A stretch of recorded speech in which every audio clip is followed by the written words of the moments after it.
Don't want to move too much around. This is my wife's desk.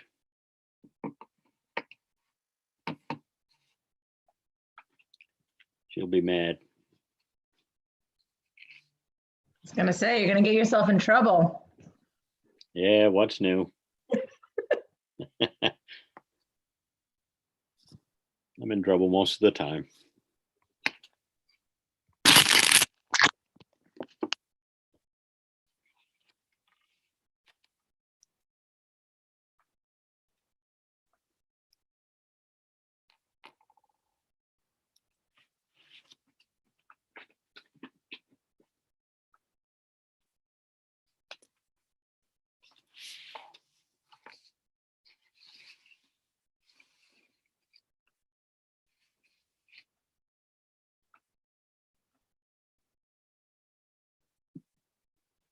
Hello. Hey, Lately. How are you? I'm good. How are you? Not too shabby. Hey, Mike. Hello, everyone. Hi there. Hi, Kayla. Thank you so much for standing in for David tonight. You're welcome. I'm glad I was able to do it. I talked to him earlier today. I was like, you sound like hell. Yeah, he was holding it together pretty good when I talked to him, but I think he's pretty good at rallying. Yeah. And honestly, I don't want him anywhere near the office. Yeah. Yep. And I think other than really agenda item number 8, maybe, and then I don't know with the public input if we'll have a little back and forth if there'll be too much going on. We'll see. Only because I'm here tonight will it be, everyone moving everywhere and everything going wrong. But It'll we'll be make it fine. work. It'll be fine. It'll be Oh, yeah. perfectly fine.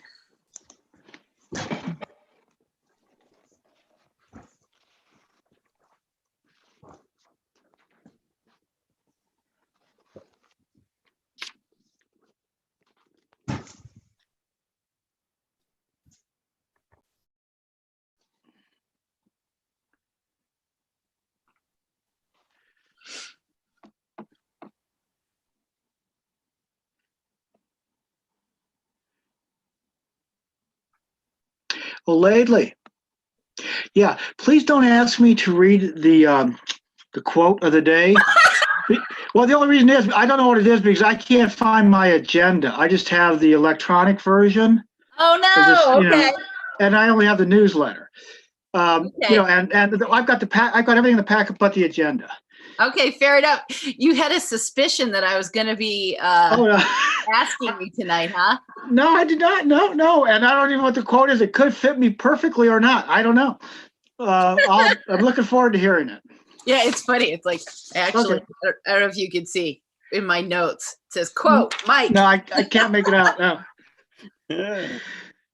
Oh, well. So what did you say? Like, make sure that Mike reads this one? I generally try to make notes on all kinds of things to myself. So Yeah, sure. so nothing gets lost in the details, but I'll No, I'll let you off tonight. well, thanks. No, I'm trying to give this electronic version, a go through. Just not feeling it, but Yeah. it's I think it can work, but I'm just missing the agenda. That's all. So it's buried someplace, but I can't find it. Yeah. You can always put your finger on a piece of paper, but electronically, who knows where it is? Yeah, I need that tactile. Oh yeah, I know. connection. Well, I'm trying to, I'm trying to try this out, but I don't know how long I'm gonna be able to stick with it. Tell you the truth. I just need a second monitor that I can have one over here, and I'm good. Yeah, that would be the slick thing if I could figure that out, but I am also not that committed to that much technology, so I'll just stick with the paper. Yeah. Well, See I'm it. able to get it on a split screen, but I'm afraid to press too many buttons because it'll all just disappear. Well, you see, I just disappeared, so don't worry about it. You'll come right back. And I'm pushing buttons all the time. Yeah, well, as long as we don't see a puff of smoke, then we know you've disappeared. Well, You you're gotta all worry. done. Puff of smoke and you're done for the evening. You'll be fine. That is true, yeah. At work, I've Caleb, got before got- we 3 screens and it's just so much easier, but Oh, I bet, yeah. Kayla, just to confirm, before we get going, because it looks like you're doing this from home, that we're just not broadcasting on television, right? Correct. We are on YouTube though. Yep. Yep. YouTube, recording, all Yes. that good stuff. Okay, Yes. great. I just want to make sure to include that in the announcements. Yeah. Just in case our millions of followers on our local access channel will be horribly disappointed. Yeah, I know.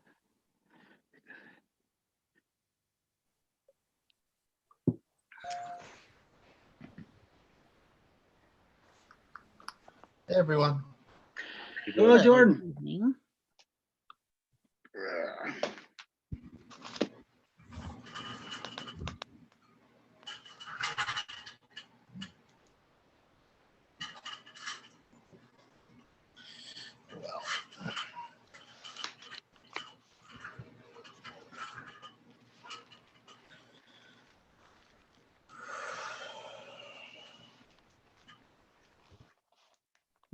Mhm.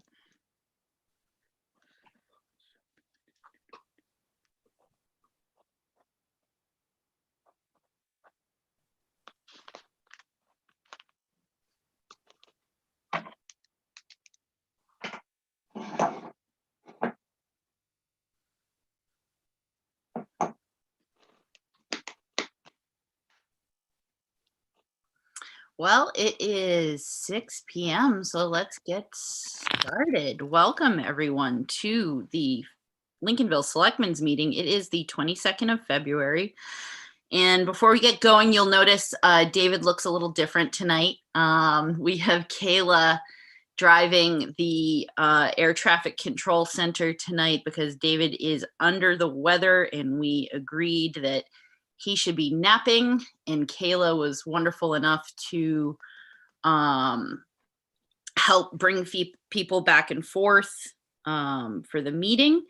And so just a reminder to everyone before we get going that we are still operating under the state of emergency as declared by the governor. And we are subject to the Maine Freedom of Access Act and are conducting this meeting over Zoom. We are encouraging people to participate telephonically, video, any other digital means that that we can adapt to. The only exception tonight is because we're operating slightly differently. We are not broadcasting on television, but we are on YouTube, and we will be recording this for posterity. If anyone has any questions about how to participate or to ask the board or anyone involved a question, please feel free to reach out to us at any point with questions on how we can help accommodate your participation better. Any action taken by the board will be done by roll call, including adjournment. The public can participate via the chat feature. Please wait to be recognized by myself, or if I miss something, one of the board members would just raise their hand, or Kayla, particularly later in the agenda when we have public comment on the budget. So with that being said, Kern, would you read the quote of the evening, please? that's covered, Mike. It is very strange that the years teach us patience, that the shorter our time, the greater our capacity for waiting. Elizabeth Taylor. Thank you very much. Do we have anyone who wishes to participate in the citizens forum for any non-agenda items? I don't see anyone in the attendees that looks like they're queued up and ready to participate or speak on any non-agenda items. So moving along to the administrator's report, David did pass along some notes to me earlier in the day. Harbor users, the fee deadline is rapidly approaching, so please send in your fees, return your forms. Don't miss the deadline.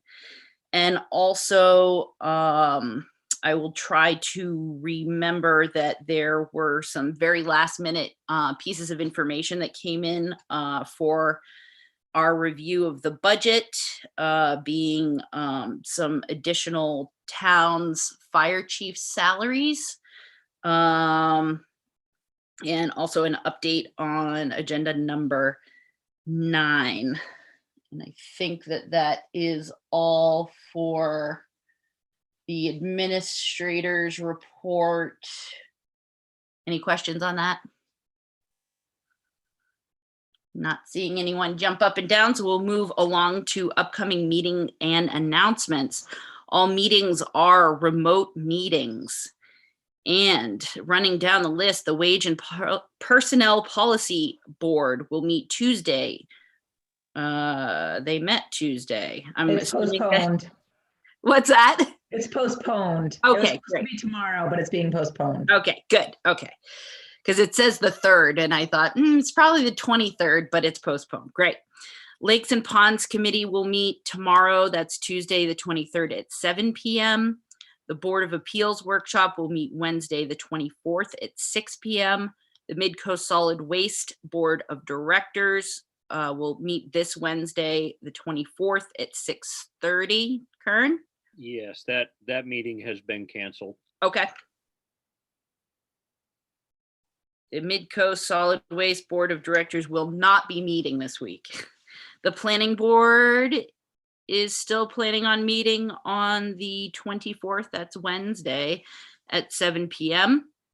The School Committee will be meeting Monday, March 1st at 6 p.m. The Board of Appeals will be also meeting Monday, March 1st at 7 p.m.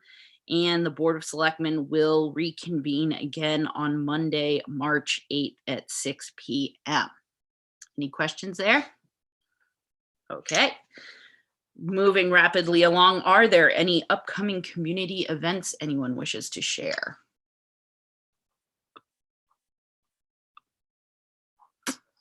Not seeing anything. Let's move along to the meeting minutes from February 8th.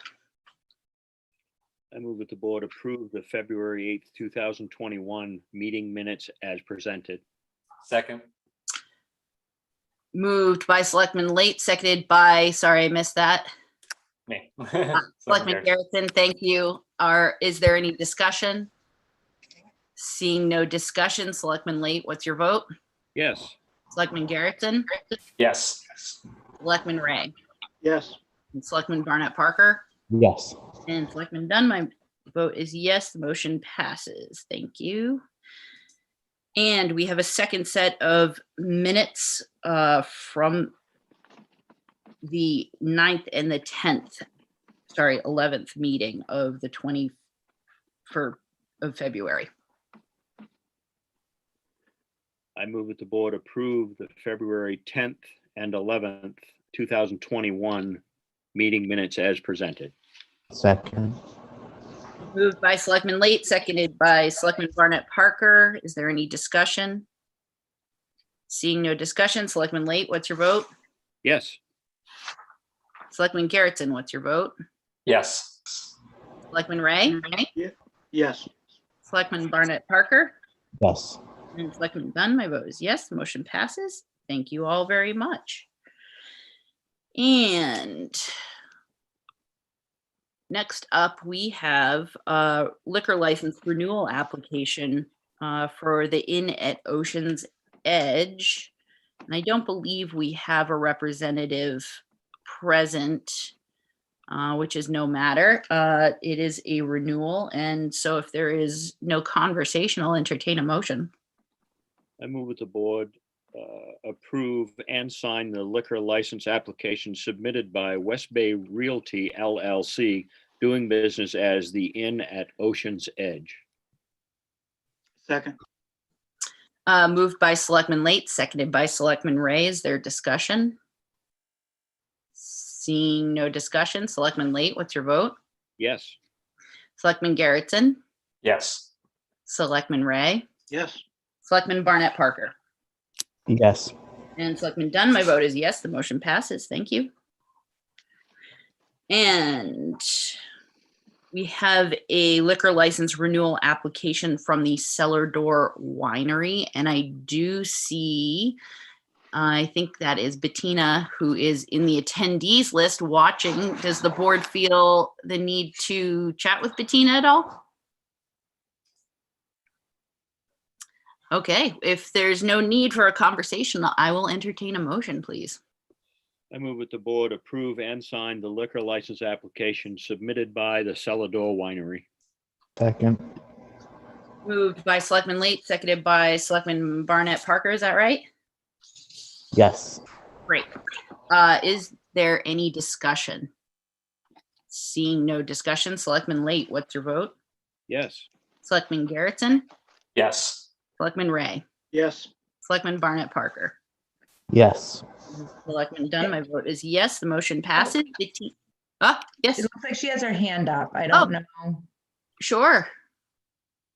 Should I just allow her to talk or bring her over? Or? Yeah, why don't you bring her over? She's got her Okay. hand up.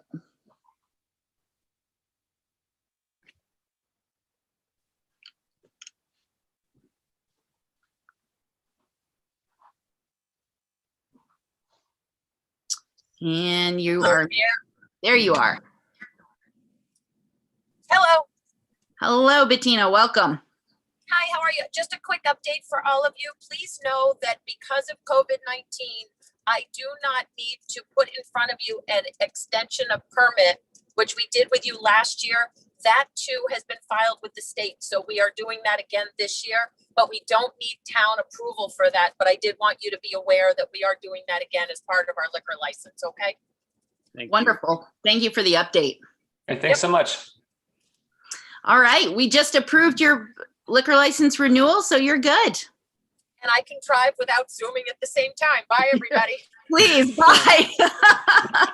You know, we've been doing this a long time together. I feel obliged to show up. Goodbye. Bye. Thank you. Careful. Thank you. Okay, good. Well, appreciate the commitment and the update. Okay, while Kayla gets herself organized, our next agenda item was based on a recommendation from our town administrator to have a little bit of a more expanded conversation regarding first responders in Maine and in our local area. And this was largely based on a recommendation from the presentation that Kevin McGinnis gave regarding proposed improvements to our EMS system. And so we have a number of presenters here, and I think what we'll do is we'll keep them in order of presentation so we can keep things somewhat organized.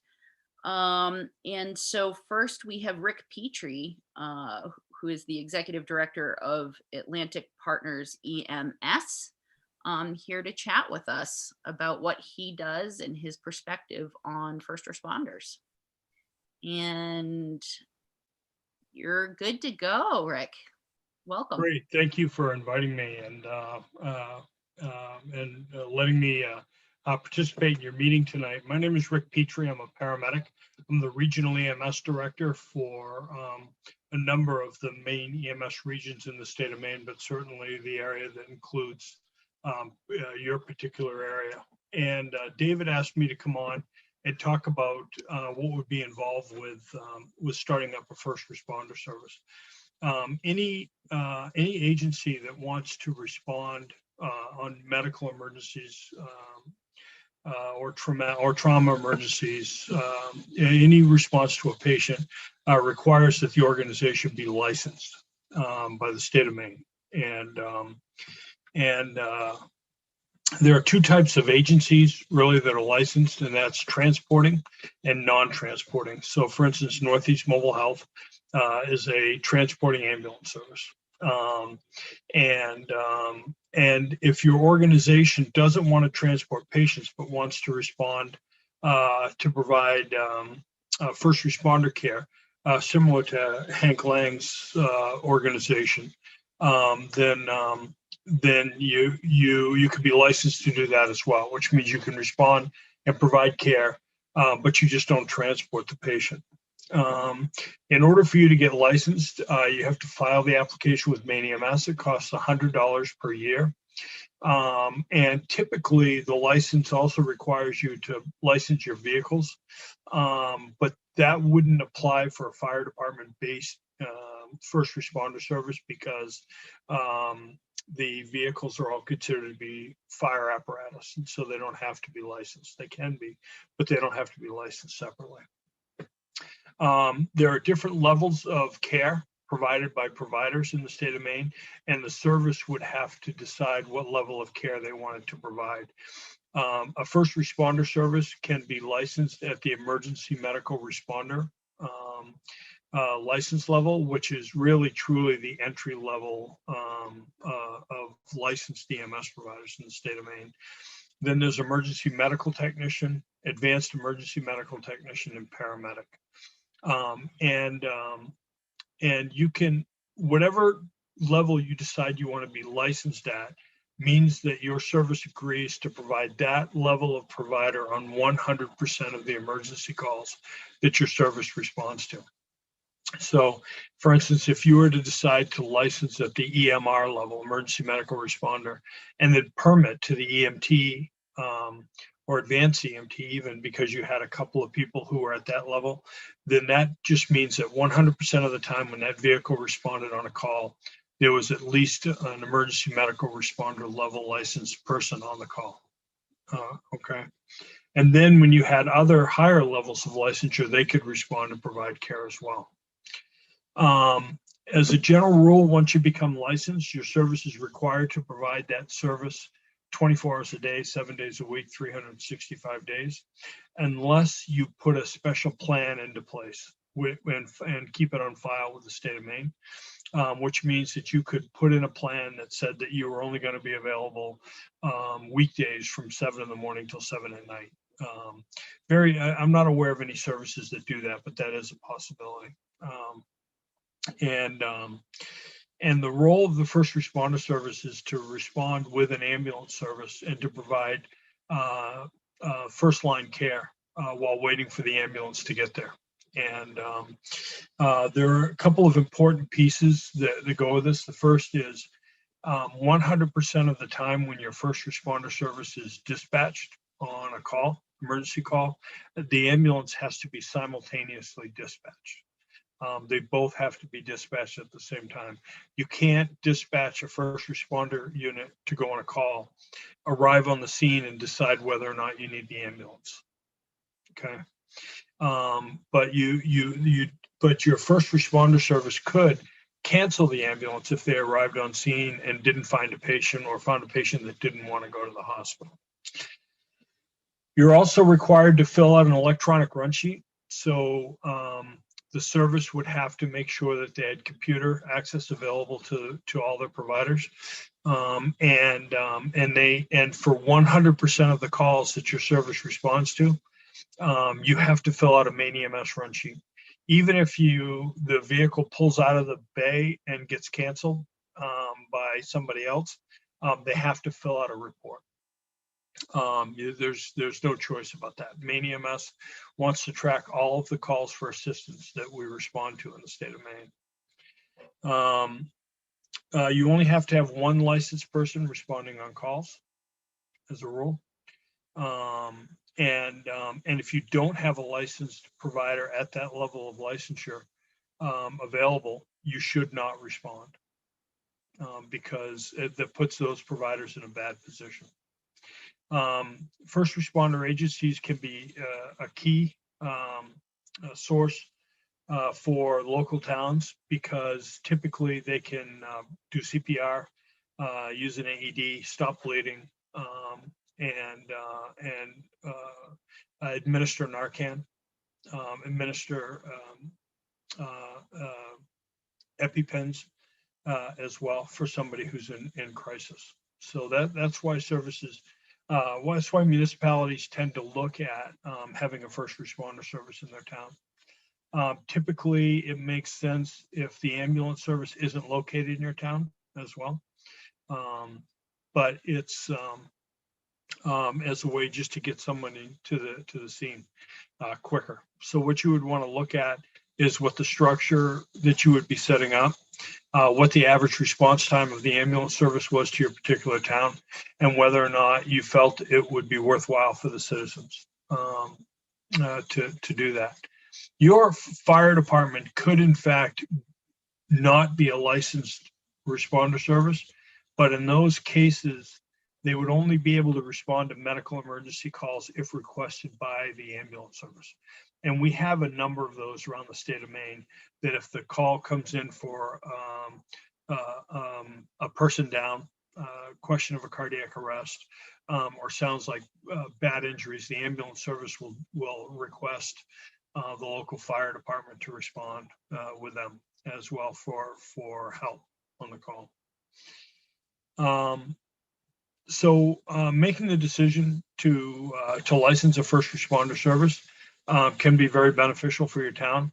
It's just not something that should be taken lightly. You should think about it and talk with your fire department about the availability of personnel. And when you look at classes, the EMR class costs between $600 and $800 for a class. An EMT class costs about $1,100 for a class. And you want to make sure you have enough personnel to be able to respond and help out. And we are struggling statewide and nationally with EMS personnel. There are a fair amount of ongoing training requirements, both from the state EMS office, but also from OSHA, which your fire department is all really familiar with, the Bureau of Labor Standards requirements. So is this, so I just would ask, is this the kind of information you're looking for? Or do you have any questions for me about this? And Hank, you could jump in and tell me if I'm completely on the wrong path, and you would anyway, and I know it, so. Are there questions from the board first for Rick?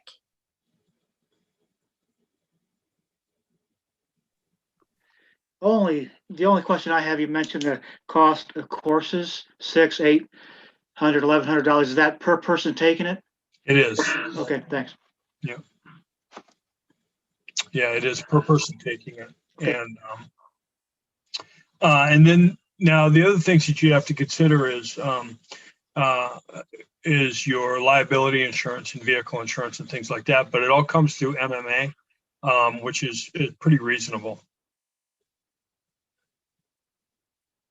My suspicion, Rick, is that there may be some more questions that form as this conversation moves forward. So if the board is amenable, I think maybe we'll pass the metaphorical talking stick over to Hank and let him take it from here for now and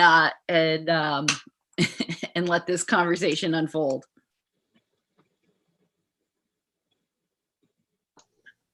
Okay, can you hear me? Yes. Okay.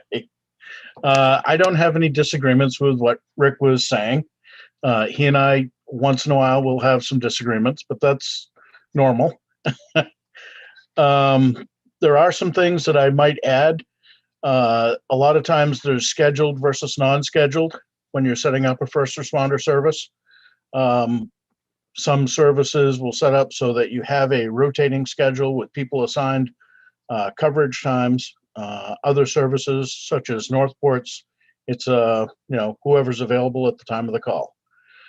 Generally, that means that you probably won't have a response on every one of the calls. Though when you start out a first responder service, you'll get a lot of response initially. And then it tapers off after a while as people get tired of it. So retention and recruitment is one of the big things that's an ongoing issue for all of these services. And I think Rick would probably agree on that and has pointed that out some, that when you first set it up, it's great, let's happy marriage. And 10 years down the road, maybe you're running out of gas or running out of people, but that's not a reason for not starting a service. You simply need to have all of the facts ahead of you before you set out. So Rick talked about transport versus non-transport. A first responder service, for the most part, I think is non-transport for everything that certainly I've seen. Rick had talked about some of the benefits of a first responder service, being able to get there and stabilize the patient ahead of the arrival of the transporting service. One of the things that I see a lot of times is that the first responders actually get there and find the patient, find the actual physical location, because a lot of times you get it, it's just past Charlie's farm and the ambulance crew doesn't know where Charlie's farm is. There's a lot of times that the first responders provide a lot of the manpower to get people up and down stairs, to shovel the pathway so you can actually get the stretcher up to the location.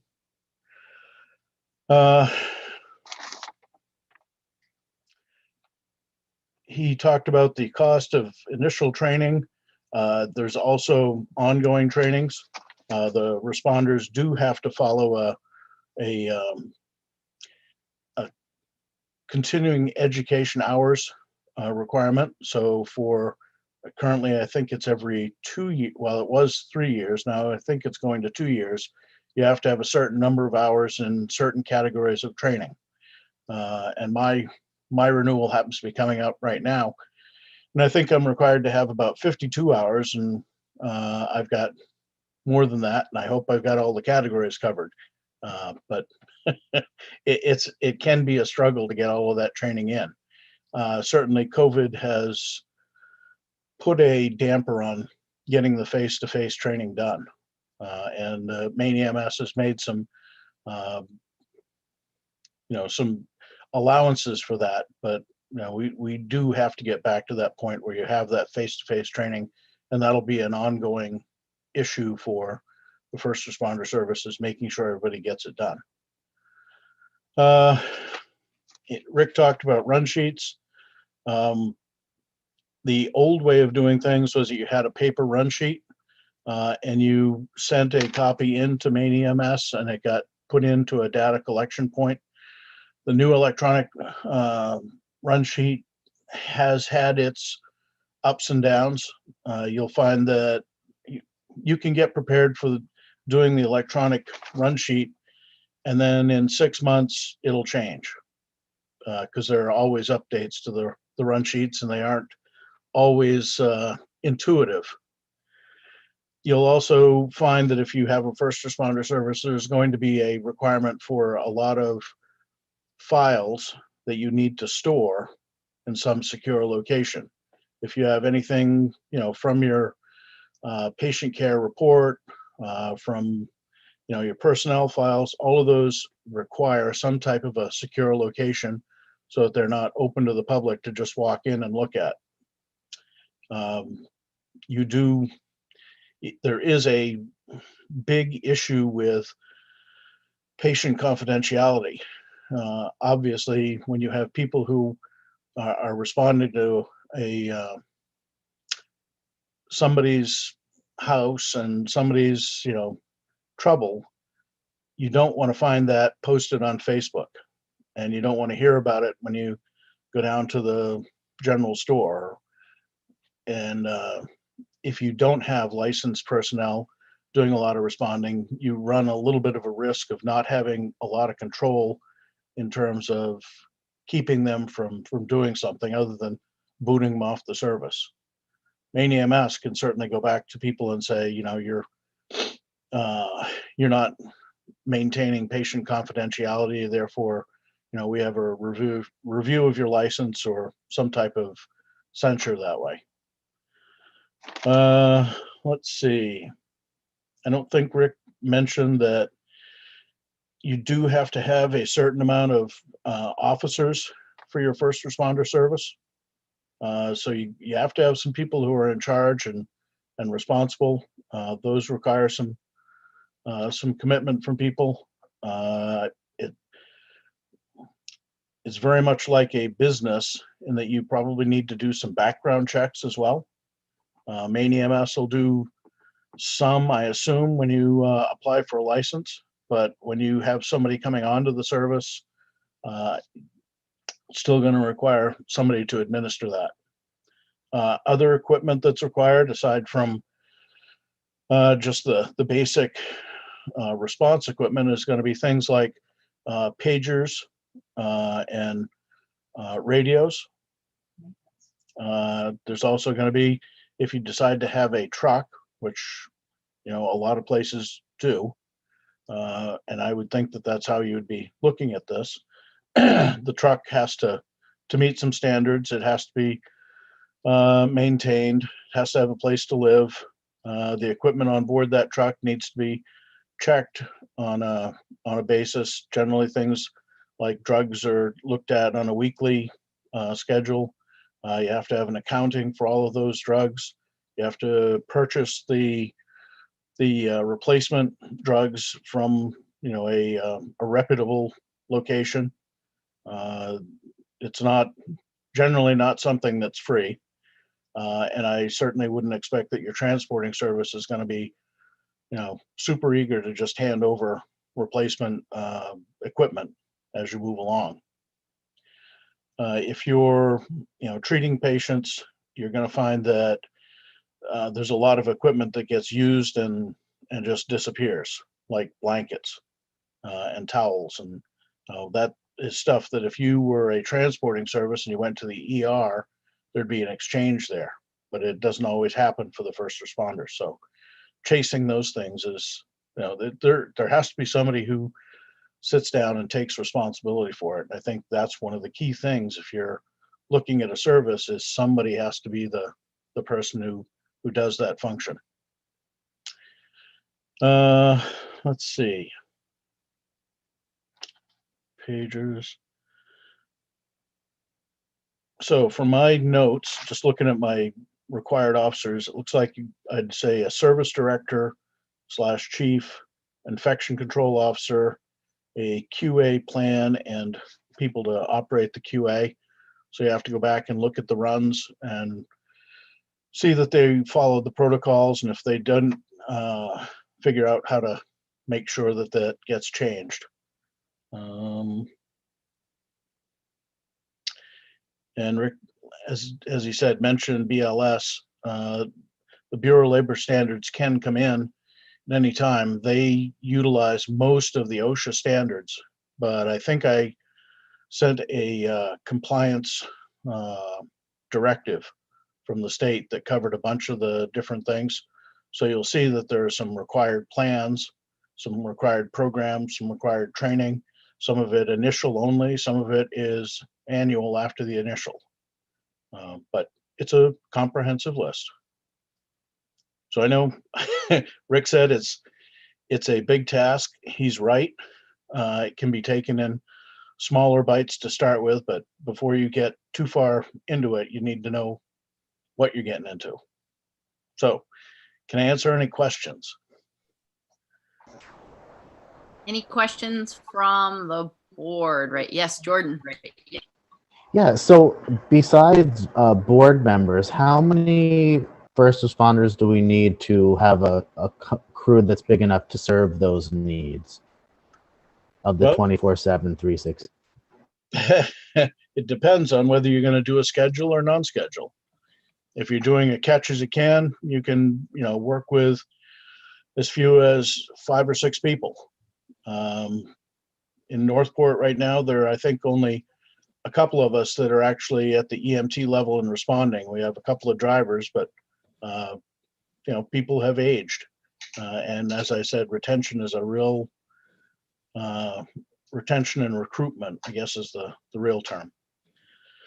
If you're going to do a scheduled operation, you're going to have at least 2 people available 24/7, and you want to decide what your shifts are going to be to do that coverage. Some places go with a 24-hour shift, some go with a 12, some go with, depending if you're going to have somebody sleep at the station, which I would, can't say I have any experience with that. And you do have to be careful because if you restrict the activities of your people who are on call, they have to be within a certain distance of the station. They have to be able to respond with a certain time. We have 2 services that last year were told by the state, not EMS, but the Wage and Management, Bureau of Labor, really, that they had to pay those people minimum wage because they restricted their activities. So they couldn't drink, they couldn't be more than 15 minutes away from the station. They couldn't. And so that caught 2 of our departments in the state by surprise last year. And one of them, it raised their annual budget by $90,000. So you need to think about that. So Is there a mandated, you mentioned 15 minutes. So is there, we have designated times within our contract for our ambulance service, but is there a state mandated time for EMS or first responders? no, there's not. There really isn't. And the state acknowledges the fact that you may not even have somebody who's available to respond at the time, which is why the ambulance service is always dispatched at the same time. That's the requirement. They want to make sure someone's responding. I have a couple of questions for Hank and perhaps Rick for you too. Knowing that, Northport is a small rural town, maybe more so than Lincolnville, but just wondering if you've had a chance to look at the McGinnis study and the numbers that were included there. I can't say that I've had an opportunity to look at anything like that. Well, I guess I'm just curious from your experience, and I know you sent us a lot of information, but just sort of, in a nutshell, startup costs and timeline, what would we realistically be looking at in terms of actually getting something up and running, and then what it would cost us, ballpark? Well, I think the budget in Northport for the first responders has been right around the $12,000 to $14,000 mark for quite a number of years. Generally, of that, about $5,000 goes into an equipment replacement fund. And originally, I think we bought used vehicles to be our rescue. And that is just to transport the equipment and house all of the equipment. But overall, it's probably going to take the better part of 6 months to 8 months, probably to get everybody trained up, get your service lined up in terms of having all of your stuff together, having agreements in place. I don't think we mentioned anything about mutual aid agreements. Those are generally pulled in the county area, and so you can get called to get dispatched to other locations besides just Lincolnville. Okay, yeah, thank you. Kern, you've got a question. Yes, my question's for Hank. Hank, what do you or do you see an overlap between your first responders and your firefighters? And if so, how is that working, and how is one affecting the other? I mean, if your first responders are called out and then all of a sudden you have a fire, which God forbid if that were to happen, but how is the overlay working, and how is it affecting both services? Well, fortunately, we kept Northport Fire and Northport First Responders as separate entities, but we do have a lot of overlap in membership.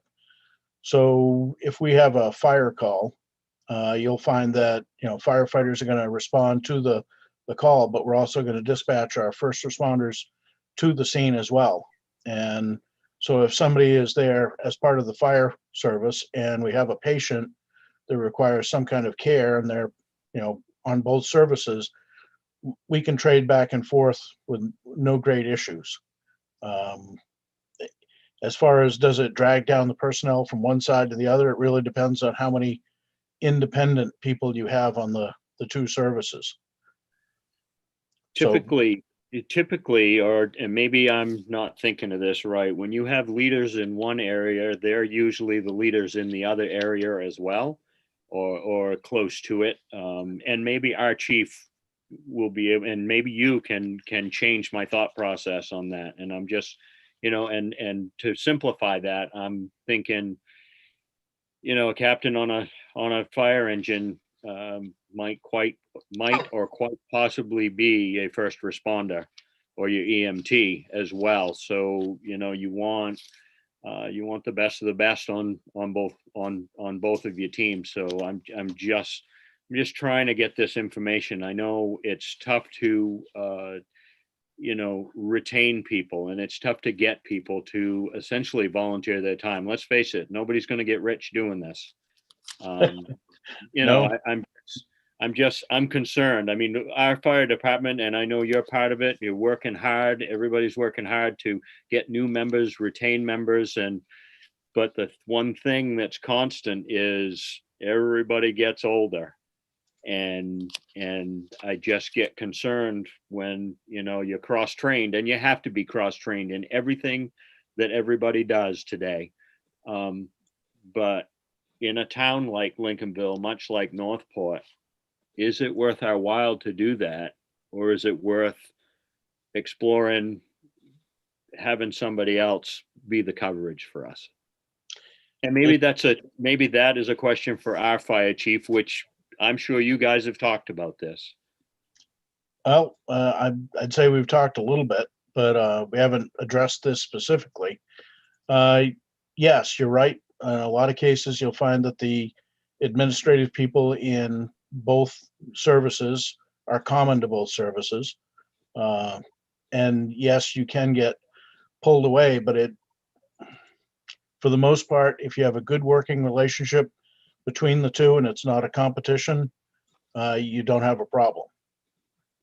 There certainly have been other places where they've had a disagreement that has caused issues where you get to a scene and it's not clear who's got priority, who's in charge, when obviously the big thing is life safety.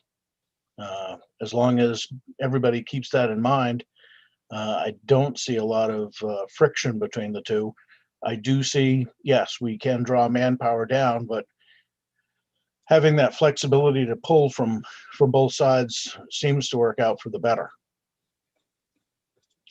If you want to go with a whole separate service, an outside contractor, a lot of times that can have greater friction issues. I don't know how Lincolnville Station would view having somebody there from another location, like say Northeast, and they come in and the people have used the station like a restaurant and left stuff everywhere, and so that would make things unhappy in a hurry. But in Northport's case, they haven't had any problems sharing that same space.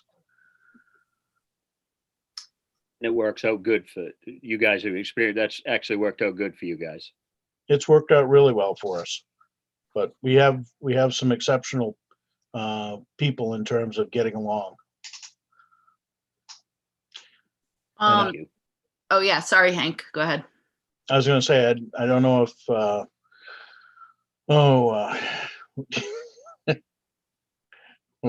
I don't know if Donnie is on right now. He is, and I was just going to put out to the board, are there any questions for Hank or Rick specifically on structure of first responders, or anything relative to the regulations or whatnot, before we put our chief in the hot seat? I would like to, if there are no questions, and I can wait, I would like to add one more thing when it's okay. Sure. Yeah. Do you want to wait until the chief has spoken, or do you want to? No, that's okay. I just want to say that if you decide to move forward with this, virtually everything that Hank and I have talked about is easy. Well, not easy, but can be managed, right? The key to it is where we see these fail, whether it be at the first responder level or at the ambulance level, transporting unit level, is when there's a failure of support and a failure, and you're doing this for the wrong reason. So what I would do is encourage you to take a look at the numbers from Kevin's report. I've seen Kevin's report. I've looked at the numbers, and talk with the chief and figure out, is this something you feel would benefit the town? That's the first question. The second question is the town willing to support the chief and the department moving forward? And then the third thing is, does the chief support moving into emergency medical services? And I say that without ever having had a conversation with Dawn about this. But I'm speaking generically, is that emergency medical services needs to be done by an organization that's doing it to provide emergency medical services to the citizens of their community, and they're committed to that. Because there's stuff that Hank talked about, quality improvement, ongoing education, that the town and the department have to be committed to. Because let's face it, what you're asking these guys to do is to respond to the people in your town when they are in their most vulnerable state. They are scared, they're injured, they're sick, and they're vulnerable. And you need to make sure that the people who are responding to them are doing it for the right reason. They're there because they want to provide that service, and they have the support of their town responding. So. Yep. Thank you. For Good letting point. me say on that. Yeah, no, I appreciate it. Yeah, so I think now would be a great time to ask the fire chief to weigh in. Hi, welcome. Hello. I don't really have much to present because I have almost zero EMS background other than how to do CPR and run an AED. But I'm in agreement that it is going to be a lot of work. I know what has been proposed to the select board is more of a multi-town program that would be run outside of Lincolnville, hopefully run based out of maybe Camden's fire station or Rockport's fire station or something like that with a director. I think it could be definitely beneficial to the people, mostly to the people in Lincolnville and in Hope.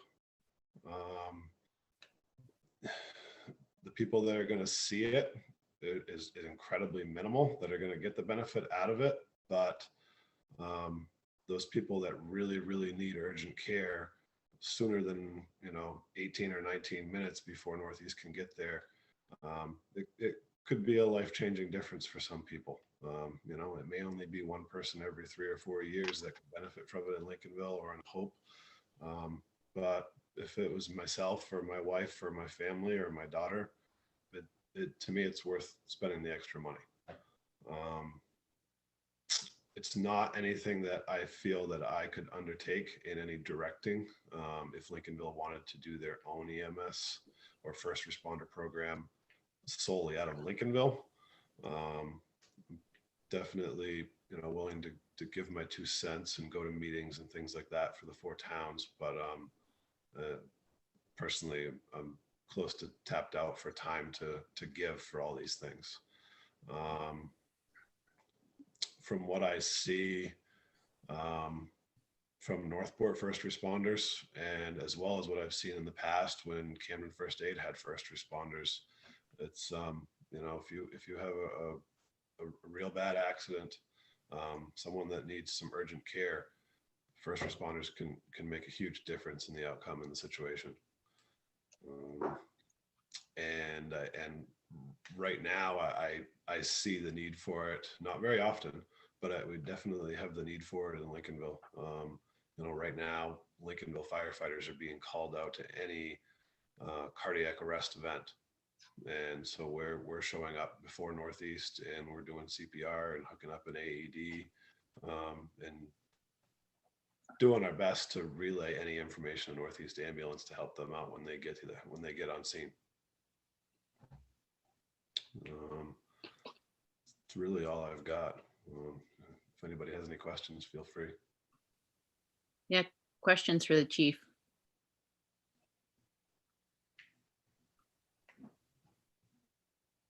Yes, Don. Yeah, I was wondering, it sounds like recruitment retention is a big deal. Does the fire department, does it look as if it has a big enough pool of volunteers to support both fire and EMS 10, 15, 20 years down the road? I mean, are the people going, is it going up or down in terms of volunteers? It's a crystal ball question, I'm sorry, but you know. Right now, Ray, we're at 29 members on the fire department, which I think we've kind of hovered around 32 to 24. So we're right in the middle right now. As far as first responders, I think we could possibly have 4 fire department members that may be interested, one of them being Hank Lang. I see, yeah. Okay. Any other questions for the chief?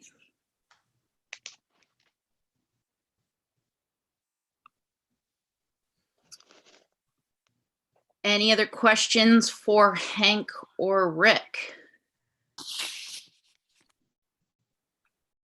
Thank you all very much for coming and giving us such a really great beginning snapshot. You know, it seems, well, it's clear from the McGinnis study and, you know, where the conversation is between the current partnering towns, that it's really in its natal stages. And while there was a proposal thrown out, you know, there's really no structure or plan. So, you know, so it's really good to, you know, start this conversation and get our collective wheels turning as the conversation evolves. Well, thank you for having me. And if you decide to move forward with this, my office is happy to work with you and Don and Hank to get set up. You know, we're happy to be a resource for you. Appreciate it. And thank you so much for joining us tonight. You're welcome. I would echo that. I very much appreciate the opportunity to pass along what little information I have. And anytime that you have any questions that you want to ask me, I'm more than happy to help. It's going to take, you know, a lot of effort if somebody wants to put this together. A lot of effort. And like I said, I'll be happy to help any way I can. Much appreciated. Thank you so much, Hank. Good to see you again. Good to see you. And Chief, anything? Oh, Kern, you had a. Nope, just waving. Okay, good. And Chief, anything else from you? No, that's all. Just thanks for letting me give my 2 cents. Yeah, well, we're gonna probably have to lean on you a little bit more as this conversation goes on, and we appreciate your experience and candor in the conversation. I think us all being really honest about it will be the best approach for sure. Yeah, I can agree completely. Thank you. Great, wonderful. Well, we can send you gentlemen on your way for the evening. Thank you so much. Good night. Good night. And as they go about their evening, we can move along in our agenda item number 9, if there's nothing else from the board on that particular subject. Not seeing anyone jumping up and down. So we have some additional information from Richie Osgood, who wishes to be considered to be added to the qualified mooring inspector list. As you can see in your packet, he has provided updated and relevant insurance to the town office. He did send an email in today to David, which David forwarded on to me. It came in this morning. Oh, at 10.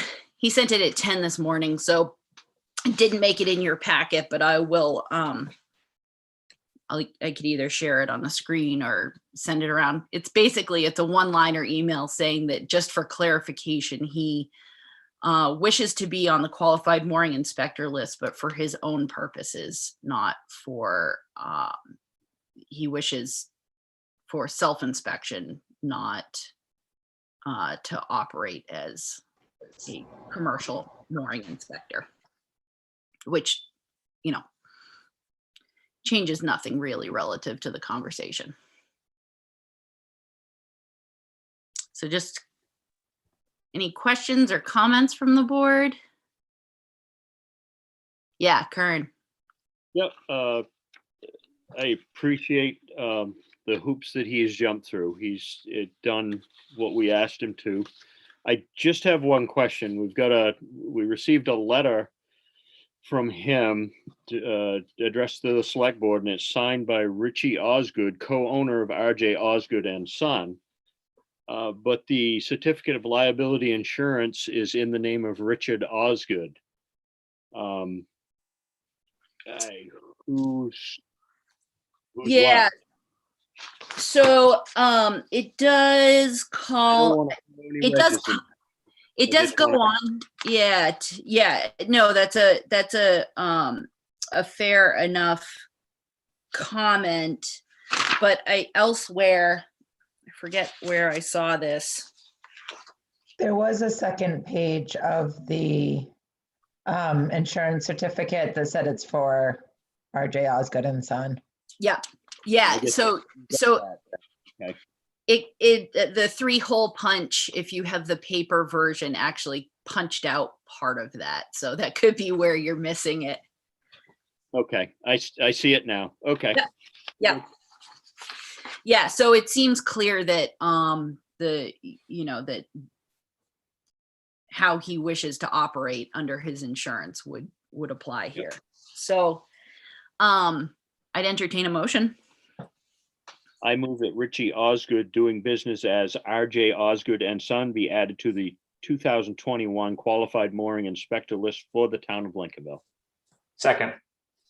Moved by Selectman Late, seconded by Selectman Garrettson. Is there discussion?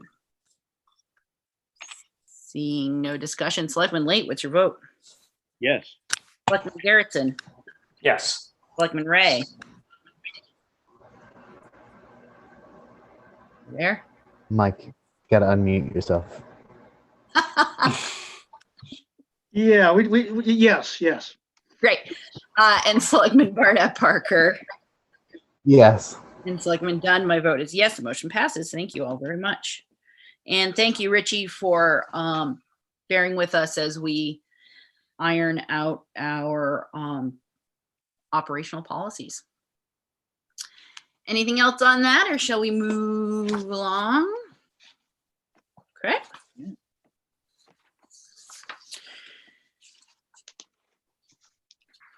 Selectman Barnett Parker wishes to have a conversation about the comprehensive plan. I'll throw it over to you.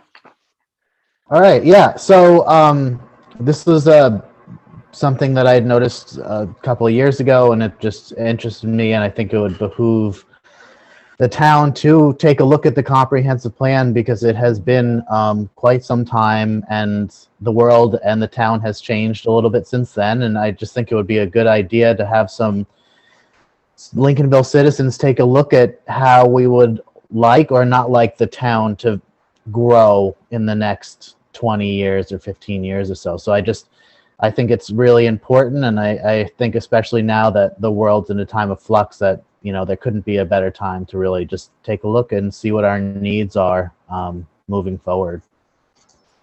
Jordan, sorry to interrupt you, but I just noticed that Richie is in attendance and put his hand up, and so I'd hate for him to be out there. No, yeah, totally. And so if the board's okay with jumping back, and Kayla, if you wouldn't mind bringing Richie over, that way Sorry, I didn't see him. we don't have him hanging out there. Don't want him feeling ignored. No.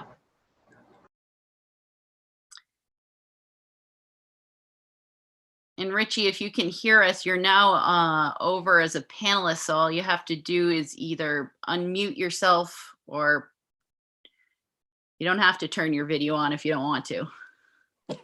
I still don't know what I'm doing, but hopefully you can hear me and see me now. Yep, you're good. I just wanted to thank you. I just wanted to make sure that you knew I was in attendance, and thank you, the board, for putting this to bed. I appreciate it. So I'll let you get back to it so you can go home. Actually, you're home. Well, thanks for popping in. We didn't want to inconvenience your night, but we appreciate you that you popped in. All right. Thank you. Have a good evening. Thanks, you too. Thank you, Richie. See you later. So Jordan, back to you.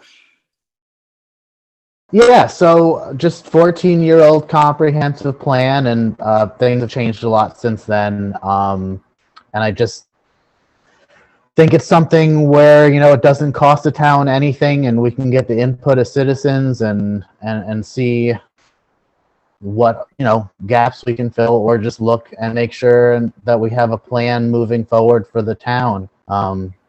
Yeah, I just think things are developing quickly in the world, and by no means do I have any xenophobia, being a transplant from New York myself. But I do think that if there are ways that we can protect the things that are most special about this town, that we should do that. Sure. Yeah. Interestingly enough, I was one of the last members of the comprehensive plan committee before it sort of, having completed the revamp. I left the comprehensive plan committee to join the select board, and community interest had somewhat waned, but certainly, we should use this as an appeal to our community, because as you said, and by state recommendation that, every 10 to 15 years or so, it's a good practice. Of course, state statute no longer requires towns to have them, but they can be a really useful tool. And as such, there are certain things within our comp plan, such as regional participation, that is not referenced, which we have all been sort of wading through various hurdles and hoops with our regional efforts. And also climate change is something that is not necessarily addressed in our comp plan. But I'm curious from the board if, what your thoughts are in terms of things we should be considering.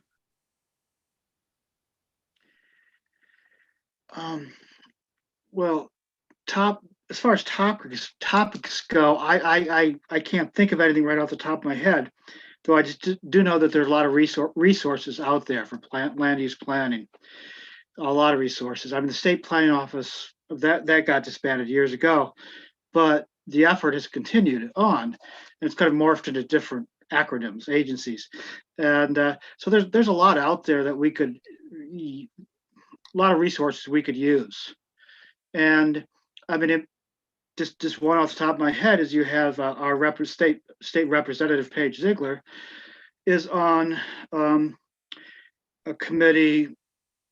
I think it's Agricultural and Forestry and Conservation Committee, but anyway, land use planning comes under it's in their wheelhouse, as it were. So anyway, there's a lot of things out there we could take advantage of. Sure. Well, then I guess we should all put our collective heads together and try to set in motion a plan to recruit our citizens to revitalize the comprehensive plan committee and start the process. So put your brainstorming hats on, and perhaps at a future meeting we can have some dynamic ways to recruit. Yeah, I have a real quick question. I mean, I'm new to this. Does the town have an organized way to get press releases out there into local papers saying, calling for recruitment, as it were? Sure. I mean, could we just basically press a button and get that moving? Well, okay. Hey God. So we do have money in the budget that, it's a standing thing that for advertisements and such. So I think what that would be asking our town administrator to create a draft press release for us to take a look at. Well, I knew it was going to end up asking our town administrator to do. Yeah. That's the magic button. Yeah, okay. Jordan. Well, so this is I guess a procedural question where I wouldn't want to overstep my boundary. So like as a personal person, it's fine for me to say, hey, everyone in Lincolnville, it would be nice for volunteering. But as far as communicating with anyone in the press, even though I wouldn't be doing it on behalf of the board, it's always best to let you or David handle those. Do you know what I mean? So I just want to make sure that I'm not at all even getting close. Yeah. Does that make sense? Yeah. So what Okay. you don't necessarily need a motion in this circumstance, but general consensus from the board to say, you know what, I think it would be a good idea to ask our town administrator to spend some of his time to create a draft for the board to then, a majority of us to consider to be released to the public. Otherwise, you in your personal life telling your friends and family and whoever hey, pass the word. We've got all kinds of vacancies on committees that need active and interested people to participate. And and of course, what they would do is contact the town office and fill out a community interest form to be considered and reviewed by the board. Yeah. So that would be the appropriate avenue to follow. Cool. All right. Anything else on that conversation for the moment? Well, so have we reached a consensus that we might ask Dave to draft a press release? I saw I didn't see anyone raising their hand and saying, I don't think so. Okay, so it's one of those see no objections things? Yeah. So those are the best.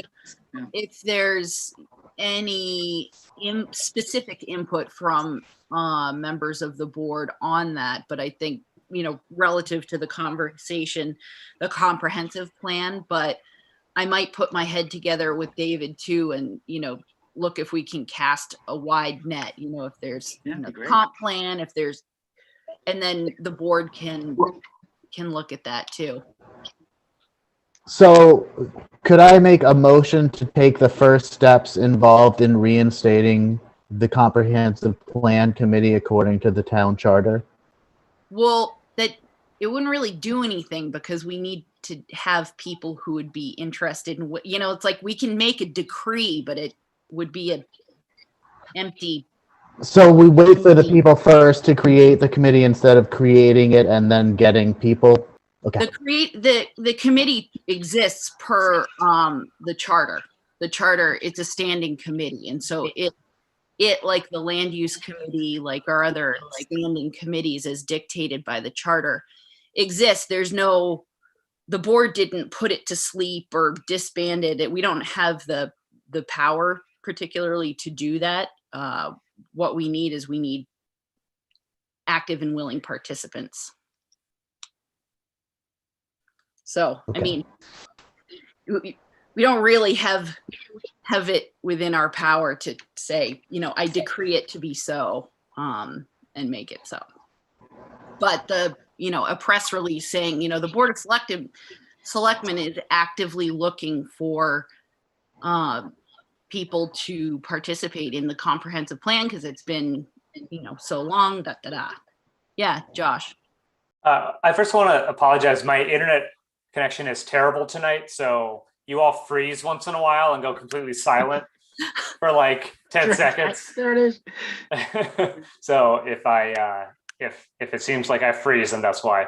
I was just curious what your experience was like on the comprehensive plan committee. How many people were on that, and how long did it take to complete that last comp plan? All in, the last comp plan took 6 years from beginning the process to the voters of Lincolnville adopting the latest draft. My experience was really great. It was we had a active committee, a knowledgeable chair, and so things were organized, regular. And we really moved through the work. There were some periods of time where we had some ebb and flows of participants, which made it somewhat challenging, especially when we couldn't have a quorum to make decisions. But we got a lot of really good work done. And the committee was part of creating the visual resource assessment, which is a standing document that is in the town office for your enjoyment. And that took quite some time to complete also. And, when you review the nature of the comprehensive plan, there's, it's voluminous. And so it's very process heavy in terms of updating it. So, but, if it all depends on who you have making up the group really in its success. But yeah, thanks for asking that question.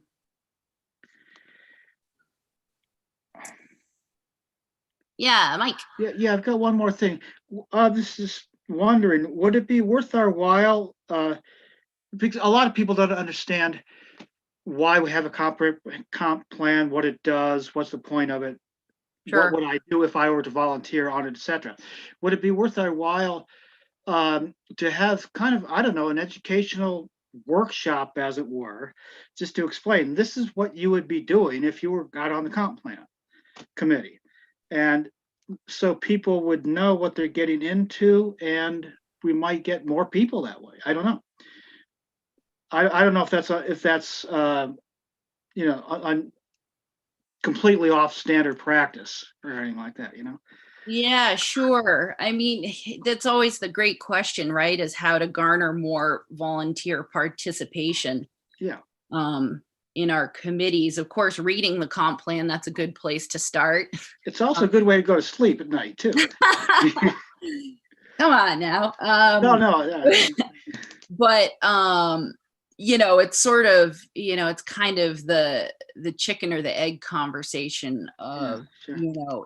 If we had a critical mass of people who did put community interest forms in and wanted or needed direction, then I would say sure. But in the scope of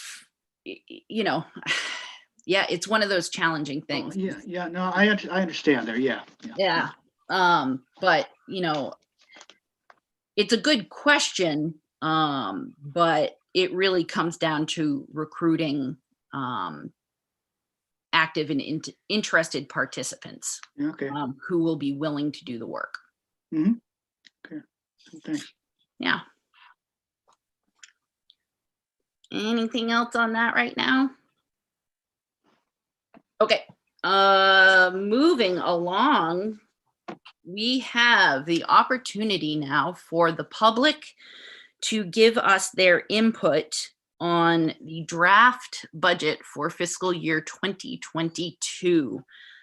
In your packet, you had a couple of pieces of correspondence from the public, and we have a couple of attendees. And so I think, Kayla, maybe we'll just bring them over one at a time, so that it doesn't, we'll bring someone over who wishes to give their public input and then send them on their way and then move through the list. How does that sound to everyone on the board? Sound good? So do you want to bring Cindy over so she can address the board on her comment?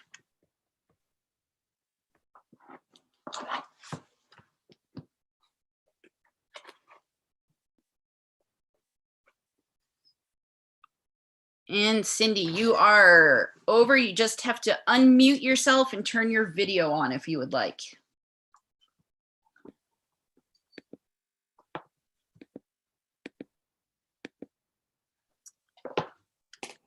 There. Oh, no. Yep. Got it?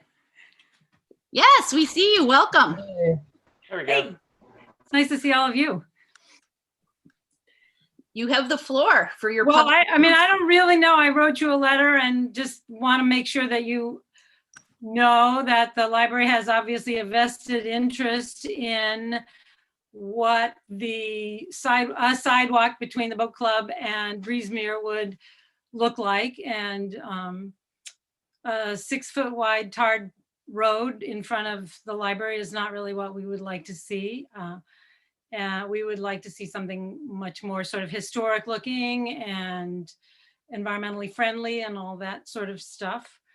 And so my suggestion would be, I think we're very much in favor of putting some money into the budget to bring in that section of sidewalk. That's not a concern at all of ours.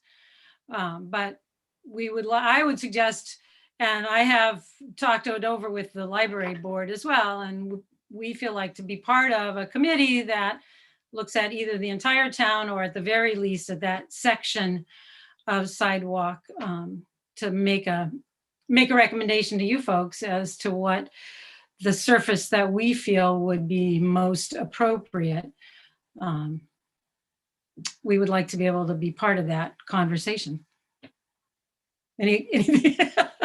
Not exactly sure with this format, how it works, but. Sure. Questions for Cindy? Yeah, Kern.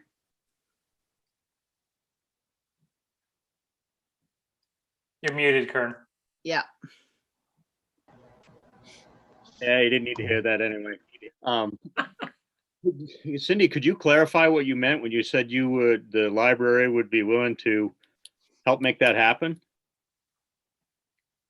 That we would participate in a committee that would make recommendations to the board for types of surfaces and maintenance plans and that sort of thing. Okay, thank you. Mm-hmm. Any other questions for Cindy? Oh, Do you have anything else to say? well, yeah, I don't know if Kern was asking if we would be able to make participate financially, and I haven't talked with the board at all about that. That's not something we. Yeah, I just wondered what you meant. That's all. Yeah, that's what I meant. Yeah. Okay, super. Yep, Josh, you've got a question. Yeah, Cindy, hi. I was wondering, so the budget, I think the proposal's what, $10,000 for the sidewalk? Mm-hmm. Is that, do you think that would be enough to pay for crushed stone or I see brick? I don't really know. I mean, it depends a lot on no, I think the most important thing is the way that it's created, that putting in the proper landscape fabric and the big stone at the bottom. So that would could potentially require some excavating. I know when we did the new parking lot, that was how we did it. And that certainly has not rutted up and it hasn't washed away. We're not all the way through the first winter, so I can't, say, oh, in 5 years it's been perfect, but we did make some big efforts in that way. And that is still all part of the brownfield section, that sidewalk area there, both the library and the Veterans Park. I assume the Veterans Park is part of the brownfield as well. So there's some challenges in that, but And certainly, Josh, we can get into that in the board deliberation a little bit more and flesh that out from David too. and I think that would be where a committee would be able to sort of say, is it worth it to us to have more? It didn't cost us any more to have the gravel than it would have to have it cost us less probably to have a gravel parking lot than it did to have a paved one, so. Okay, thank you. Any other questions for Cindy? All right, thank you for popping in. Sure, nice to see all of you.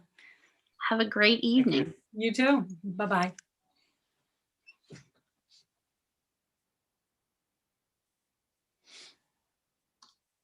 I think we've lost our chair. We're rudderless. There you go, Kayla. You made her go away. All right, then. Well, Cindy, I think you've been recruited. Well, what's strange is she's All not. right, I'm not gonna trade jobs. Oh, man. I hope you're up for this, Cindy. No way. Oh, yeah. You guys work way too hard. Piece of cake.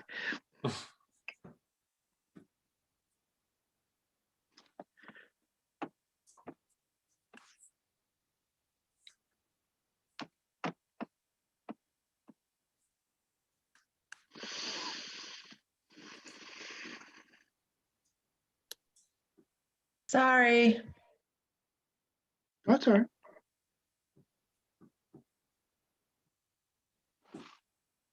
When everyone talks, sometimes people move, and so if you click on it, Oh, wow. so. But He I jumps around. think they should be back, hopefully. Here we go.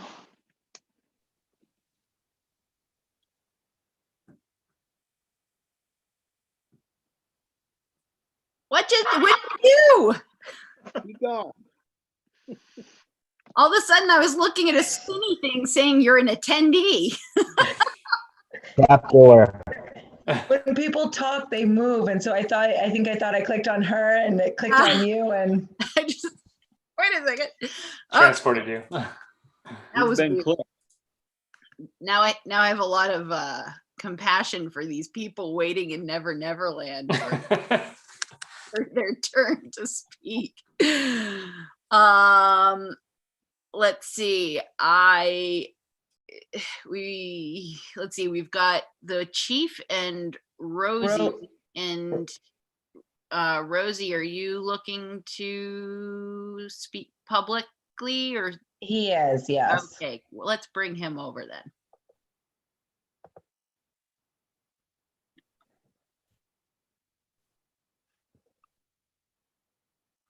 I think he's here to talk about the cemeteries. Okay. And Rosie. You have me? Yep. You're on. All right. Just on the sidewalk, the only thing I'm really interested there is that it fits in with the Veterans Pack, number one. And number two is want this as maintenance free as we can do it. Keeping that in mind. That's, if you're figuring the budget, we want to make sure, like I said, less maintenance we have to do to it, the better it's going to hold up, the better it's going to be. So that's the main concern as far as the Veterans Pack is concerned. Other than that, we'll move on to, I guess, to the cemeteries, unless someone has a question about the Veterans Pack and the sidewalk. Yeah, Kern. So 6 feet, where did that come from? A 6 foot wide sidewalk, that's rather large. So where did that come? For ADA compliance. No, Okay, that I think, but I also think it came from the boat club. Yeah, it's in the Gary Neville's letter here. It says to fit the boat carts, I think, comfortably. Oh, for the dollies to move the boats down? Yes. Yeah. Makes All right. sense too. Okay.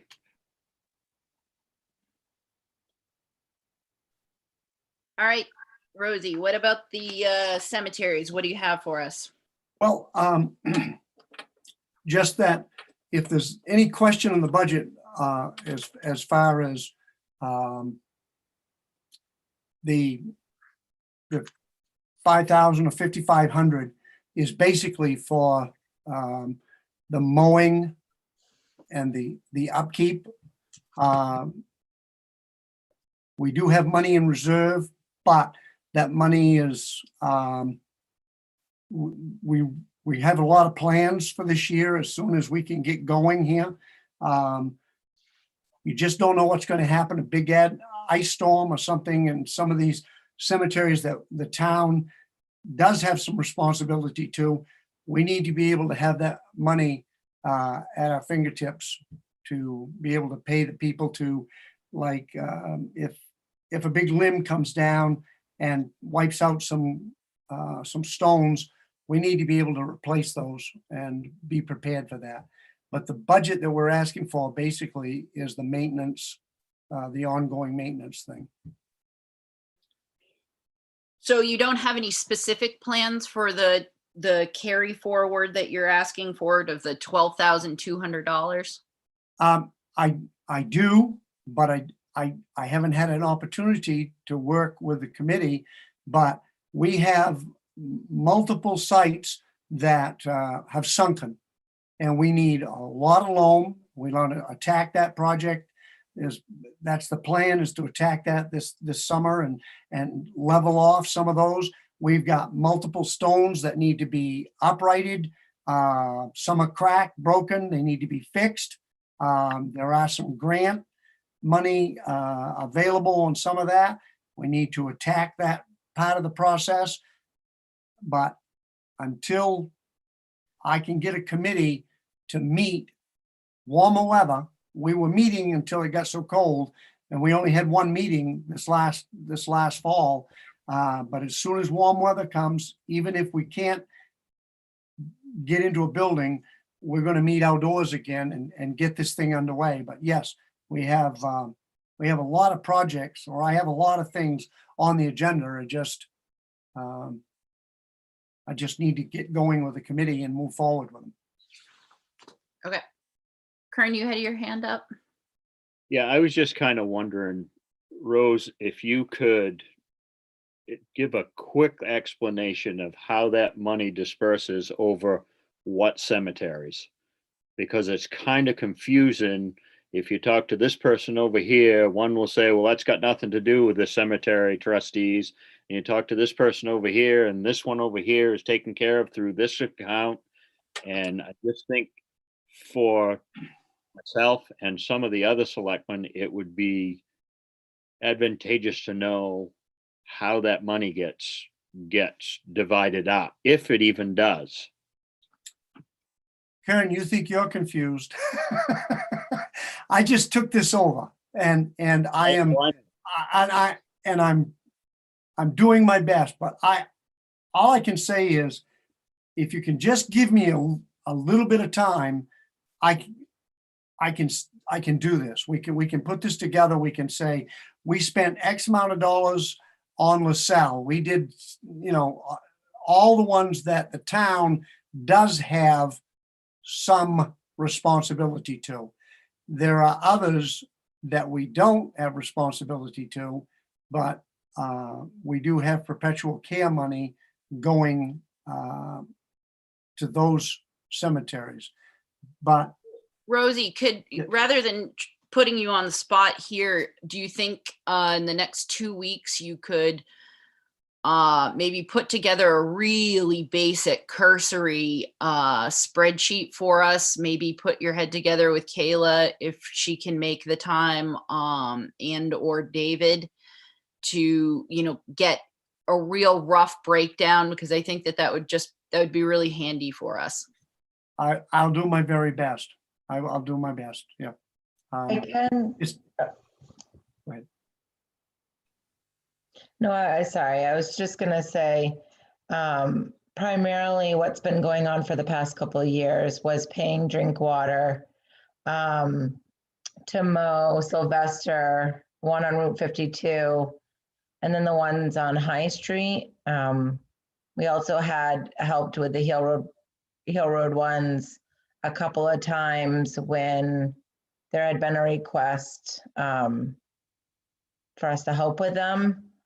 And that was all before Rosie had taken over. But the drink water bills, just to primarily take care of those 5 cemeteries, which is what's on each one of the statements, and do like a fall and a spring cleanup on them, comes to about $5,100. So that was going to be part of my second question is the $5,000. Is that enough? You know, or is it just too early to tell and you need a little bit of time to get it together, to get it worked out?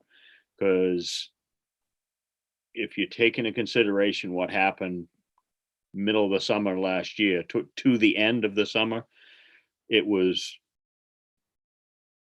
the information that came to me was there wasn't money to care for the cemeteries, especially the ones on Heel Road. So I just wonder if it's become enough of a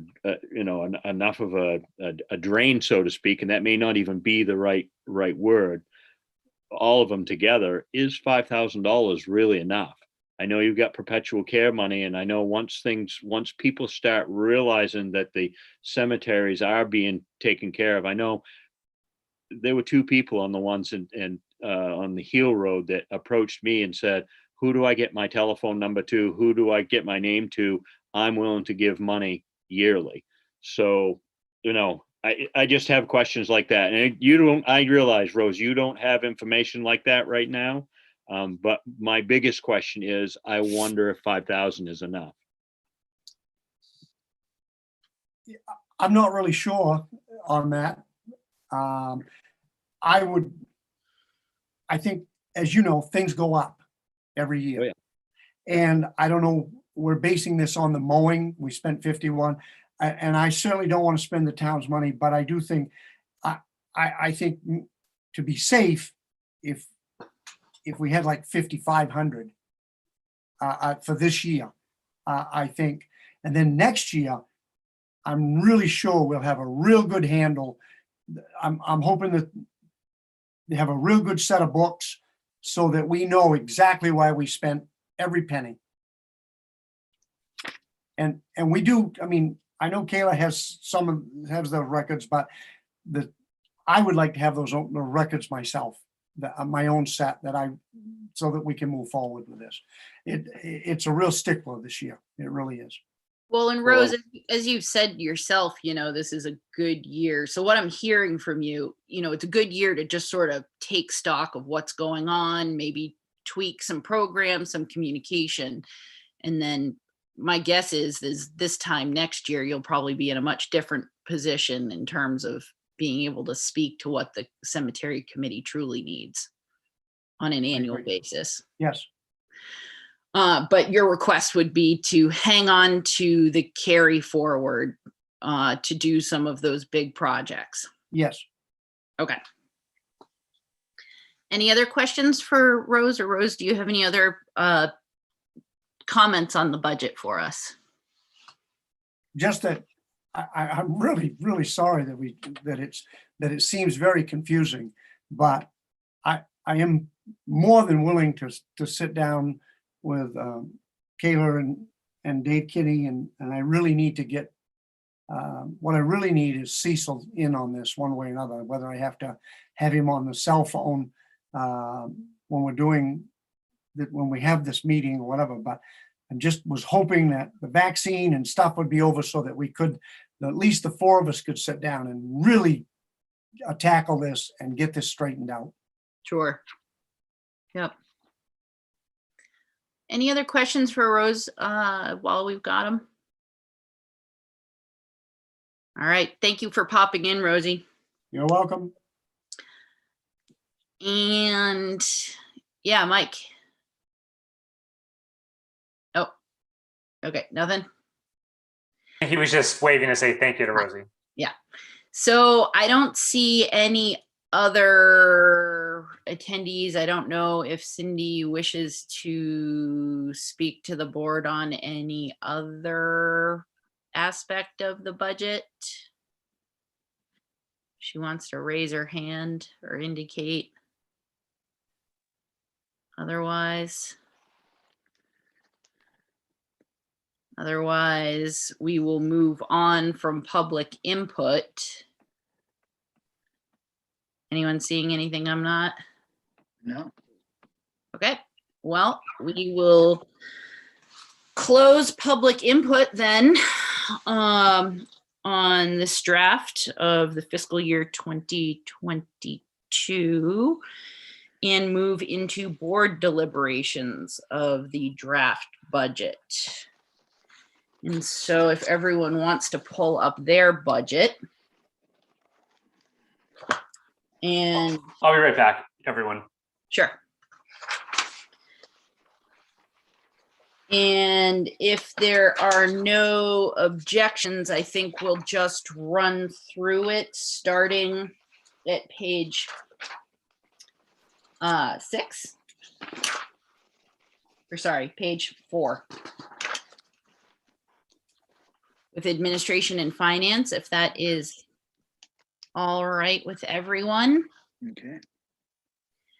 And so, any comment from the board, administration and finance? Nope. Not seeing anything. Let's move along then to page 6, protection animal control. Any comment from the board on animal control? Okay, moving along. Protection parking enforcement, page 7. Yes. Yes, Mike.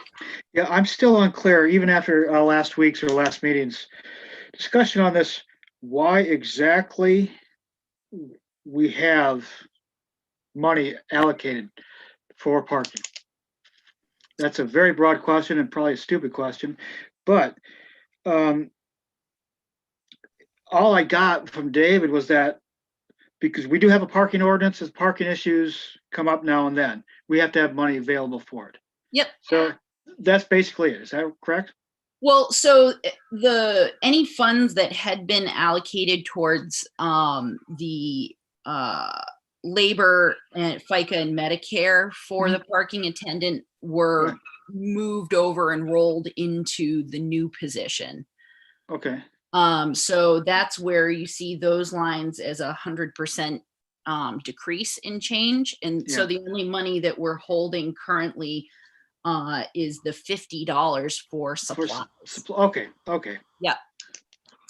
So, you know, it's just the tickets, the Okay, tire, I got it. et cetera. Okay, thank you. Does that make sense? Yes, it does. Thanks. Okay, super.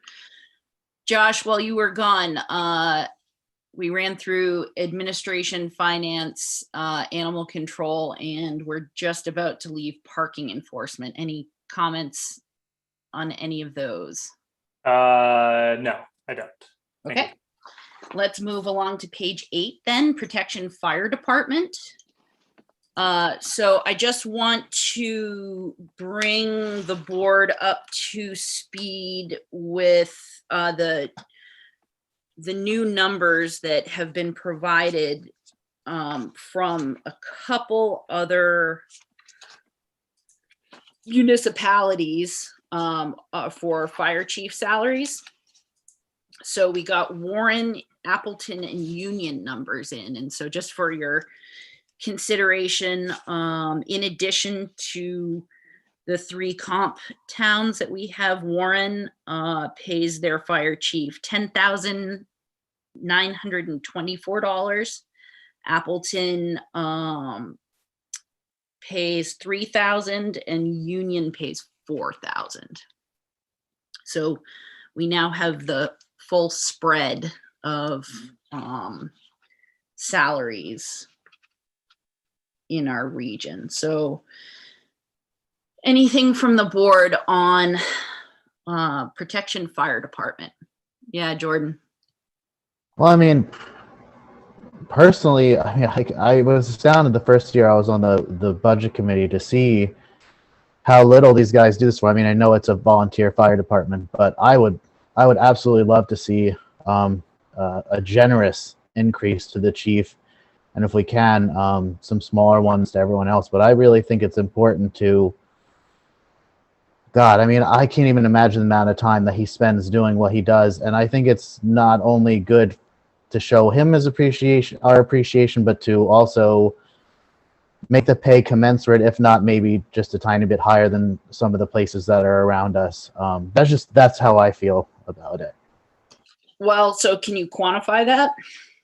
Yeah, I mean, I personally would like to see the chief making somewhere around 9,000 a year, and with, I mean, that's just what I think is appropriate, and I'm sure even with that, there's just countless amounts of hours that he is donating to the town. So that's my opinion on that. Okay. Yeah, Kern. Yeah, when we last discussed this, I think I was the one that raised the concern with the chief that I felt that his, because of the time that he was putting in, and he has put in for the last couple of years, that I felt that his stipend was low. And if you remember correctly, last year, I believe it was last year, after the Wage and Means board looked this over, they recommended that our chief be up around $5,000, and that was presented to them, and they elected to reduce, they meaning the department, the chief and his, I'm not going to say staff, but his assistant chief and his captains and everything, talked that over. The chief took a cut in his stipend and distributed it amongst his officers. So the officers have been taken care of because the chief elected to reduce his stipend. Over the last, since the last town meeting, he has been asked to do so much more by us, and the demands of the department have become more. That's why I mentioned that. And I feel personally, although I see where you're coming from, Jordan, there is a certain amount of, I don't know how to say it other than it's a volunteer fire department and this town can only do so much. I think 10,000, I would have to say, Chief, I need a lot more out of you. But I think $5,000 is looking at the surrounding towns. I think everybody will agree that $5,000, we're getting our 5,000 out of our chief, and I think he should be compensated for it. That's my personal opinion. Yeah, Josh. Lately, could you just repeat those other towns around us that are not in our packet? Yeah, so, well, I'll just read. So we have 6 comparable towns, and I'll just read through them, I think, from highest to lowest. So we have Warren that pays $10,924. Then is the town of Searsmont, $8,500. Then comes the town of Hope for $5,070. Then the town of Union for $4,000. Then the town of St. George for $3,600, and Appleton coming in at $3,000. So we're right there in the middle of the pack in terms of pay scale. And yeah, Jordan, I mean, I hear your sentiments, but that is a massive jump, and it's not that I don't think any one of us wouldn't want to compensate all of our our chiefs and firefighters. With more, we did increase the wage for when firefighters are on call last year. And I could go along with having a conversation about looking at $5,000 for the chief for sure. But I feel like anything more than that, we would have to have a larger conversation about current, as you said, duties and responsibilities and what what the expectations are for an amount of dollars. And that would really be a wage and personnel charge. And, keep in mind that the Wage and Personnel Committee came up with $5,000. That's what they recommended to that our chief should be getting. And Right. They changed that very quickly. They, meaning our chief and his officers, changed that very quickly. Yeah. They thanked us, and he wanted to take care of his officers, and I get that. It's all volunteer. It's time away from the family. It's every hour of every day and night. If the phone rings, they're there.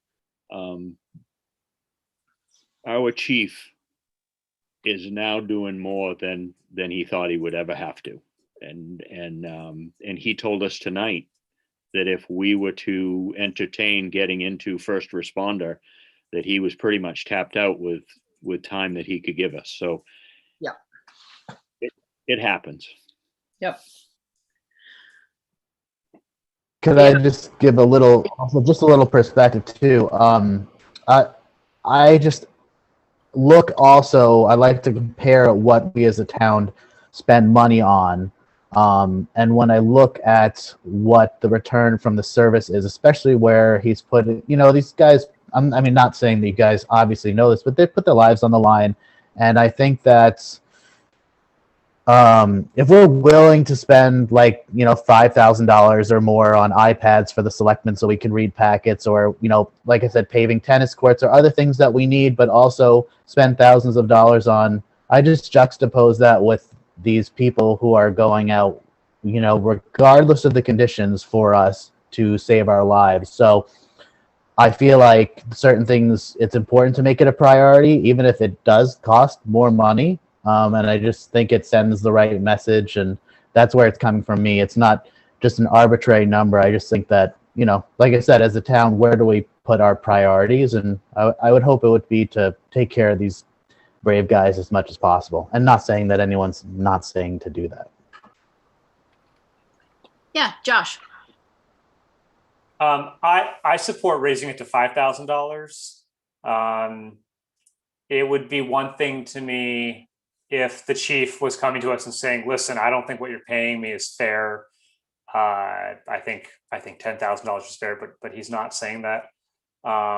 I certainly think he's worth $10,000. That's not really the question. We also have a lot of positions here in Lincolnville that are stipends that, are worth a lot more, not just the fire department, but just the way, just being a small town, we can't afford to pay, have vast pay increases for everyone when it's deserved. So I'm on board with 5,000 for this year. Okay, Mike, your thoughts? Yeah. 5,000 is what basically the town of Lincolnville offered him before. And as Josh points out, rightly, I mean,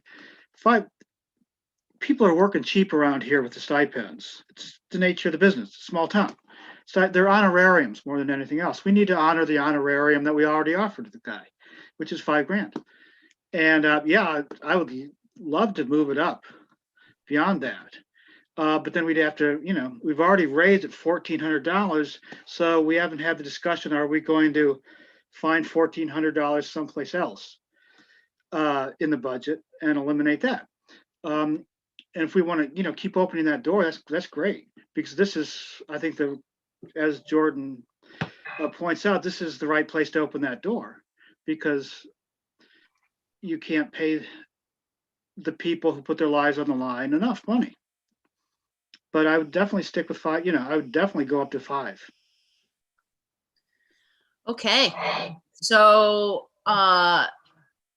from a majority of the board, we get increasing the base stipend by $1,398. And of course, there will be FICA and Medicare implications on that too. So I guess we'll just put that down in the record and see what that does to the overall percentage increase. Is there anything else under protection and fire department? Any other lines that anyone on the board wishes to explore? Okay, not seeing anything. Let's move along to protection other. Anything there? That's page 10. Yeah. Okay, not seeing anything there. Page 11, the town office building.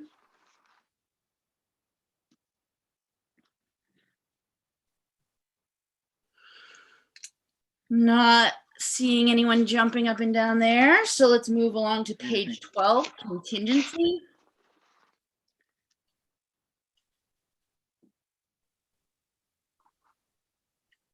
Anything there? Yeah, what was the reasoning behind lowering the amount? Oh, sorry. Kern, yeah. Yeah, I just want to remind everybody that if we, the elected officials of this town, are doing our job along with the budget committee, then we don't need to have a higher amount in our contingency. I look at it like it's a slush fund. I don't feel that we need a slush fund because we've always been very good at doing our job. We have emergencies come along. We've always covered them with the things that we always have, that we already have in place. I just don't think it needs to be any more. Okay, yeah, and Jordan, you started asking why decrease it. Yeah. I can understand not increasing it, but I'm wondering why the decrease. From 10,000 to what? Well, I thought that it was going down by $15,000. So the $25,000 was purely as a we're entering a pandemic and we have absolutely no idea what was going to happen in terms of costs. But now that we have, over a full year of operating within this paradigm, those costs are known. And so, we have that performance history to take into account. And as you can see from looking at the expenditures over the last 10 years,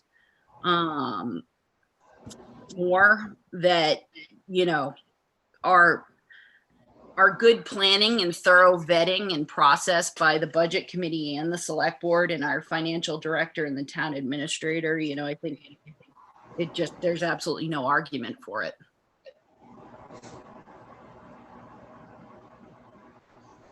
Well, I wouldn't say that there's no reason for it.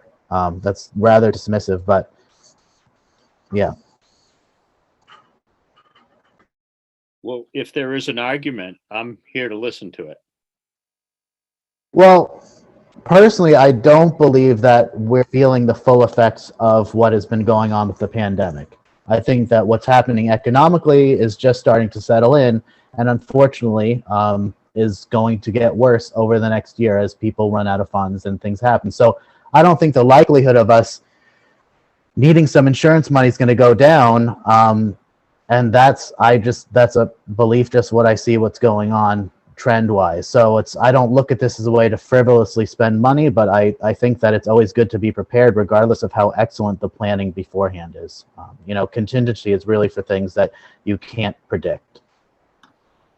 Yes, Josh.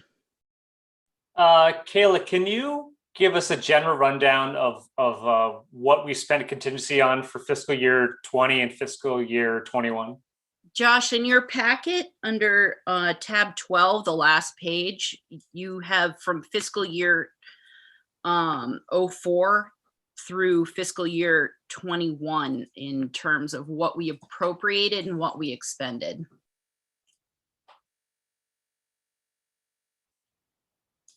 Sorry, 1 second. So more importantly, you know, as the pandemic set upon us and we were subscribing to Zoom, buying lots of PPE, creating, you know, physical barriers, protocols, that kind of thing, you see really the only time in what I'll just call recent history that we came even marginally close to expending everything within contingency. And you can see, you know, halfway through the year, we're just under $4,000 in terms of expenditures of the 25 that our voters raised and appropriated.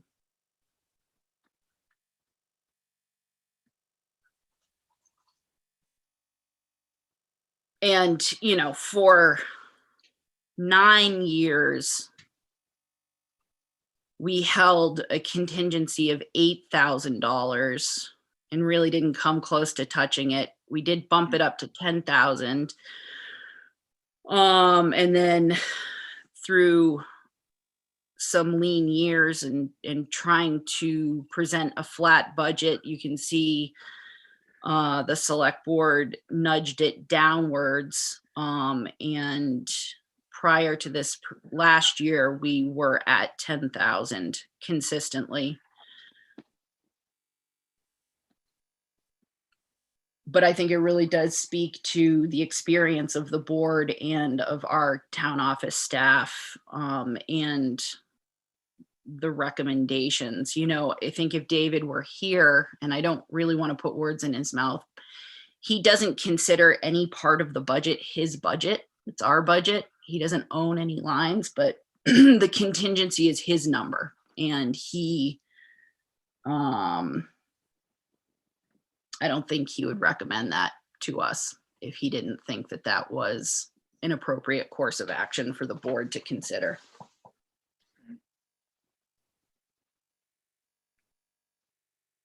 Were you able to find those numbers, Josh? Lily, were you referring to where it says what's appropriated and what's spent? Mm-hmm. Okay, I was asking more specifically if that is possible and not too annoying to have some sense of what we were spending that contingency on. Ah, okay, gotcha. Year. So I can kind of look at it some. Looking at this fiscal year, we've primarily spent it on Zoom. I have go to my PC so that if I am in a situation where I can't go into the office, I can still remote in and do payroll, pay bills, do that type of work. We spent it on the broadband survey that we had sent out, on a lot of PPE and masks, COVID type stuff like that. The ballot box, which I believe we are getting some money back on. And primarily that's what we've spent it on this fiscal year. If you give me a second, I can pull it for last fiscal year, what we spent it on. I know some of it was the shields for protection at the front counter. We also have used it for a speed sign in the past because we were going to get the grant for the other portion. Ever since I've been here, it's normally been items like that where we need to put in a little to get a little. That's a time sensitive type of purchase. That's really helpful. Thank you. And just something to keep in mind, Jordan, is that if we're in an emergency, our contingency is at 0. We can always have an emergency, a special town meeting, and ask the voters for a sum of money. So that's always an option for us. Well, and as it relates to, you know, if we have any citizens who are in trouble and need help, you know, and Kayla, I know you speak to this when we talk about general assistance, but if we need to spend money to help one of our citizens, correct, we are reimbursed by the state and we can spend beyond what we budgeted for. Correct. The General Assistance Fund is one of the only ones that we can overrun without going to any type of special town meeting or anything like that. If we were to get additional requests, we also have grant funds that were donated, the Coombs Griffin and the French account that are donated that I'm able to use as well if it is something that doesn't fall into the normal general assistance guidelines. Yep. Anything else on contingency? All right, moving along. Code enforcement, page 13. Anything there? Okay. Page 14, assessing. Anything there? Okay. Page 15, public works, highways and bridges.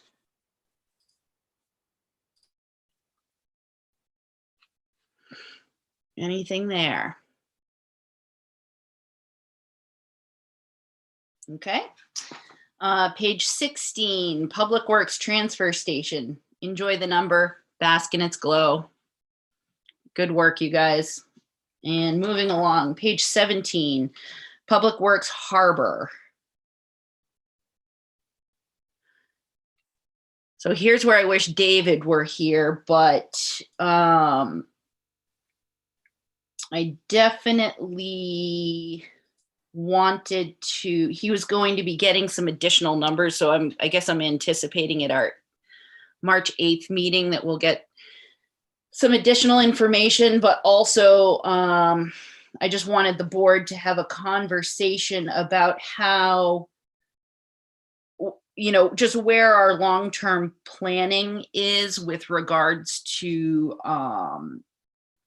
capital expenditures, not that that is necessarily relative to this conversation of annual care and maintenance, but it could be with what is in the harbor savings account, because there is a significant amount of money in the harbor savings account. And so maybe not tonight, but as we move on in this conversation, just looking at our long-term planning and if ease the burden on the taxpayers by utilizing our harbor savings account at all, that could be great. Anything on Public Works Harbor? And on that note, just to, we got the check from Islesboro today for the $15,000 donation. Oh, thank you very much, Islesboro. Wonderful. That's so nice of them. That is good news. We have a very good relationship with the town of Islesboro, and this pandemic has come into play, and I really enjoyed meeting with them, and I think they enjoyed meeting with us, and I just hope we can get back to that so that the newer selectmen can experience working with another town for a common goal. They are a great group. Yeah. Yep. Yeah. Well said. It's really nice to work in that direction for sure. All right. Well, if there's nothing on Public Works. I do Oh, have sorry, something. Mike. Yeah, there's no problem. Real quickly, refresh my memory lately, if you could. What numbers is Dave going to be giving us on the 8th? Is that for like the dinghy floats? Yep. Yeah. I've got some notes down here for that, but Yep. Dinghy floats. plowing, new deck inspection, that type of thing.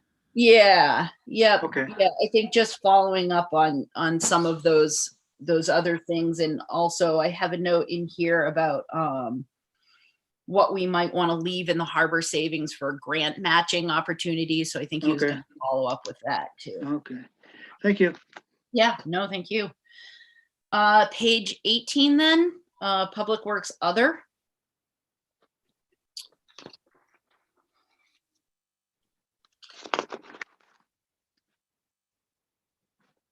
So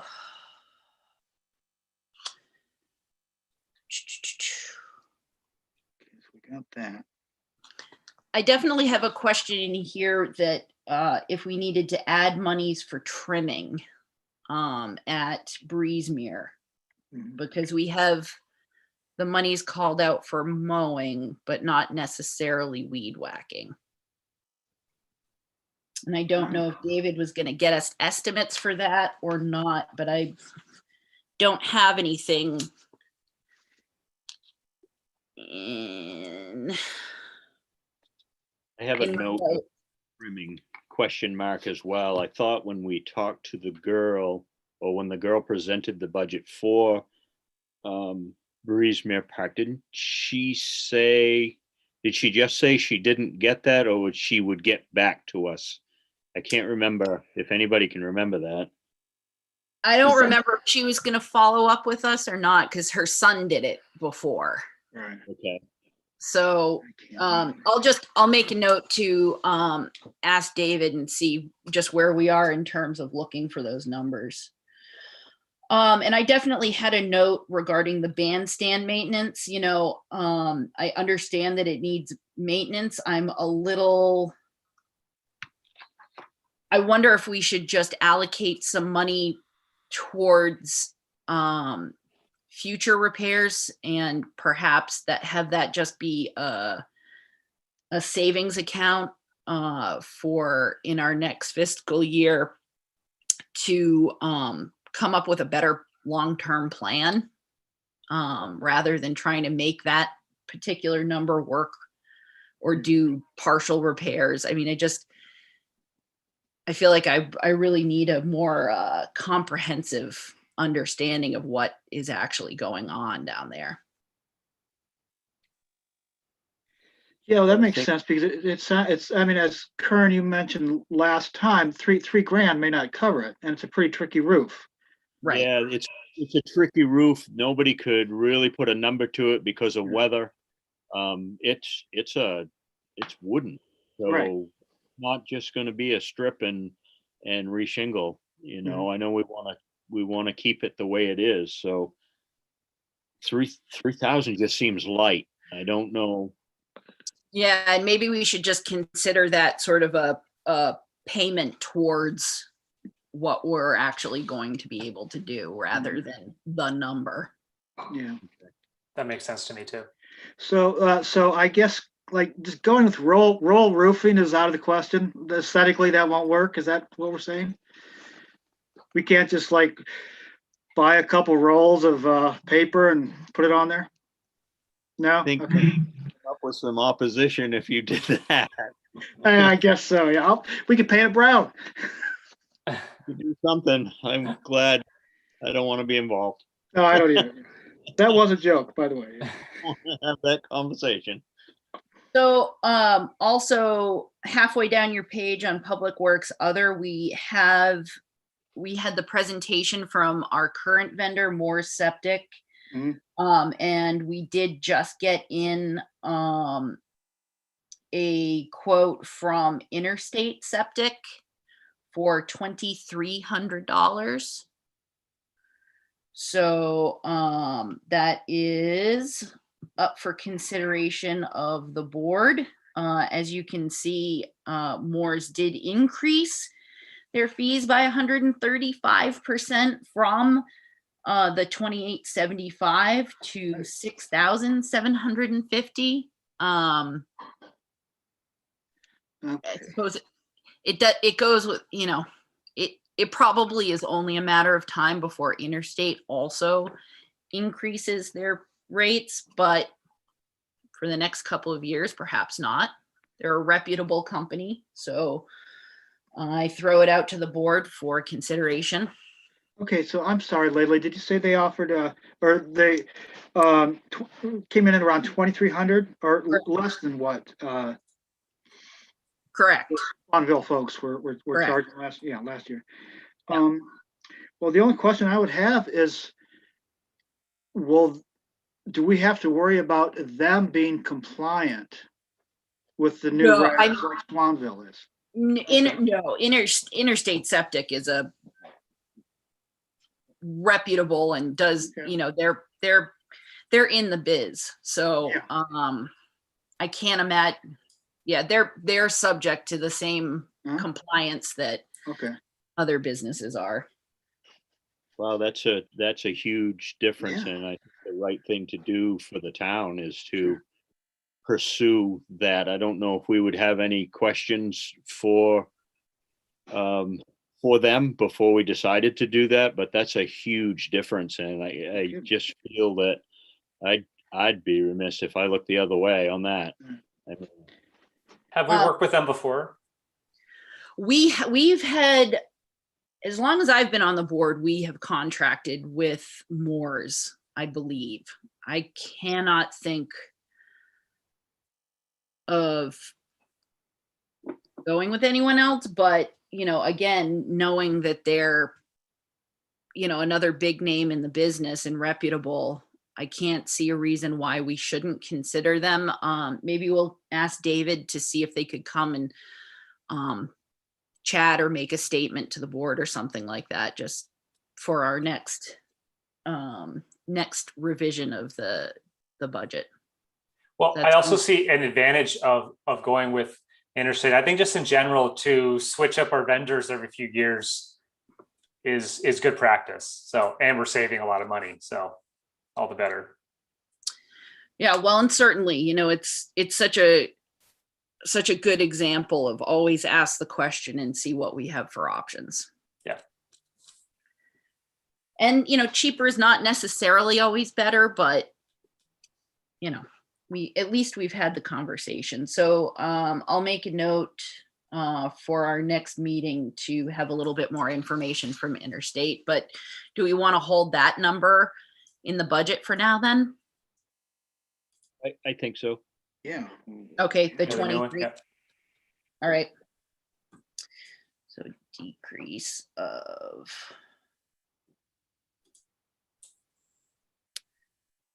Okay, great. Leland, Yes. sorry, just a quick question for my notes. The bandstand maintenance, are you thinking you would want that more in like a capital improvement account, like the building repair fund? I think so, yeah.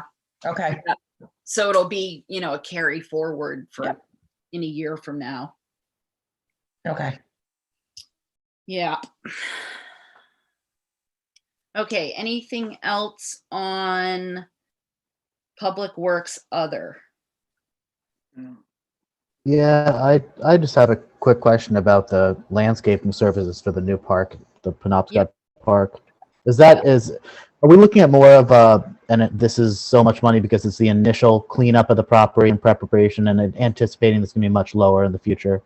Yeah, so the quotes that we had were to essentially make it safe for the public because it has been not neglected. I don't want to say that the Coastal Mountains Land Trust has neglected them, but there's broken trees, tree limbs, that there's a certain amount of both vegetation and infrastructure that really has to just be dealt with. So that's the number for that. Thank you. Yeah, anything else there?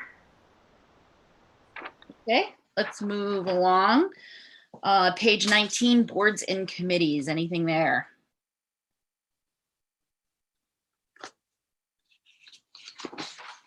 Okay. Not seeing anything on page 19. Let's move along to page 20, municipal support.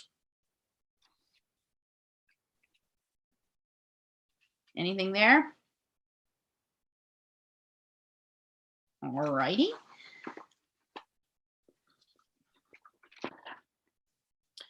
Moving along to page 21 is an explanation. So page 22, provider agencies.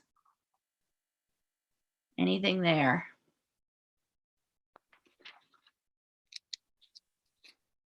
Okay. I just have a quick question. Spectrum generations went down. Just curious why they're asking for less.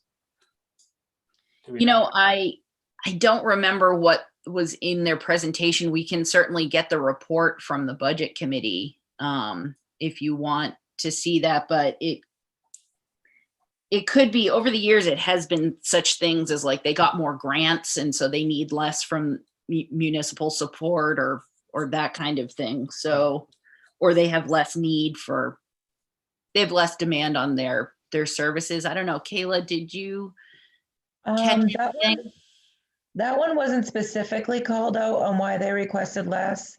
I know a lot of these companies do a percentage on how much they provide to the area. So it may be that they had done potentially less for Lincolnville, or what the cost of what they did for Lincolnville was less, or like you said, maybe they received more grants to cover it. So that a lot of times their request is based off what they've done in the area. Okay. Yeah, Kern. I just wanted to make mention of the donation or the ask from Life Flight. We have typically given them $1,000, and they again have only asked for $750. I feel it's well worth maintaining our $1,000 donation to them from the town. Yep. Yeah, and the budget committee would agree with that. It looks like this is the one place in the budget where the budget committee's already made their recommendations, and so they've gone ahead and recommended the 1,000 that we have typically done. So I totally agree with that. I agree too. Okay, anything else on provider? Yeah, Mike, did you have something? No, I was just verbally saying, so do I. Okay, wonderful. Okay, so page 23, capital improvement. Here we go.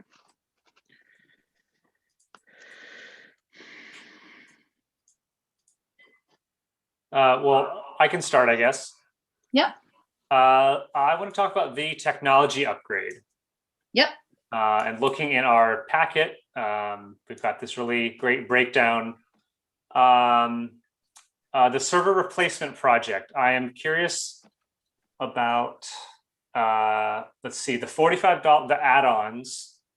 This is page 4 of this description of the server replacement. Under add-ons, it says $45 per month for Verizon wireless governmental Wi-Fi with unlimited data usage. Can someone explain what that is exactly? What that service plan is? Nope, that would be a David question. Okay. I think I can answer that though. I think that was in case anybody needed the internet to attend the meetings, because the iPads are Wi-Fi only. They're not cellular. So I'm thinking that is in case somebody needed. Is it internet. a hotspot? Yes. Okay, Okay, that makes sense. that makes sense. Thank you. Thank you, Kayla. Okay, so my other question is, I personally don't feel like I need an iPad. Obviously, this is not for me. This is for a select board member. And so when I am no longer on the board, what I want is irrelevant to that. I'm just wondering how the rest of you feel about the iPads. If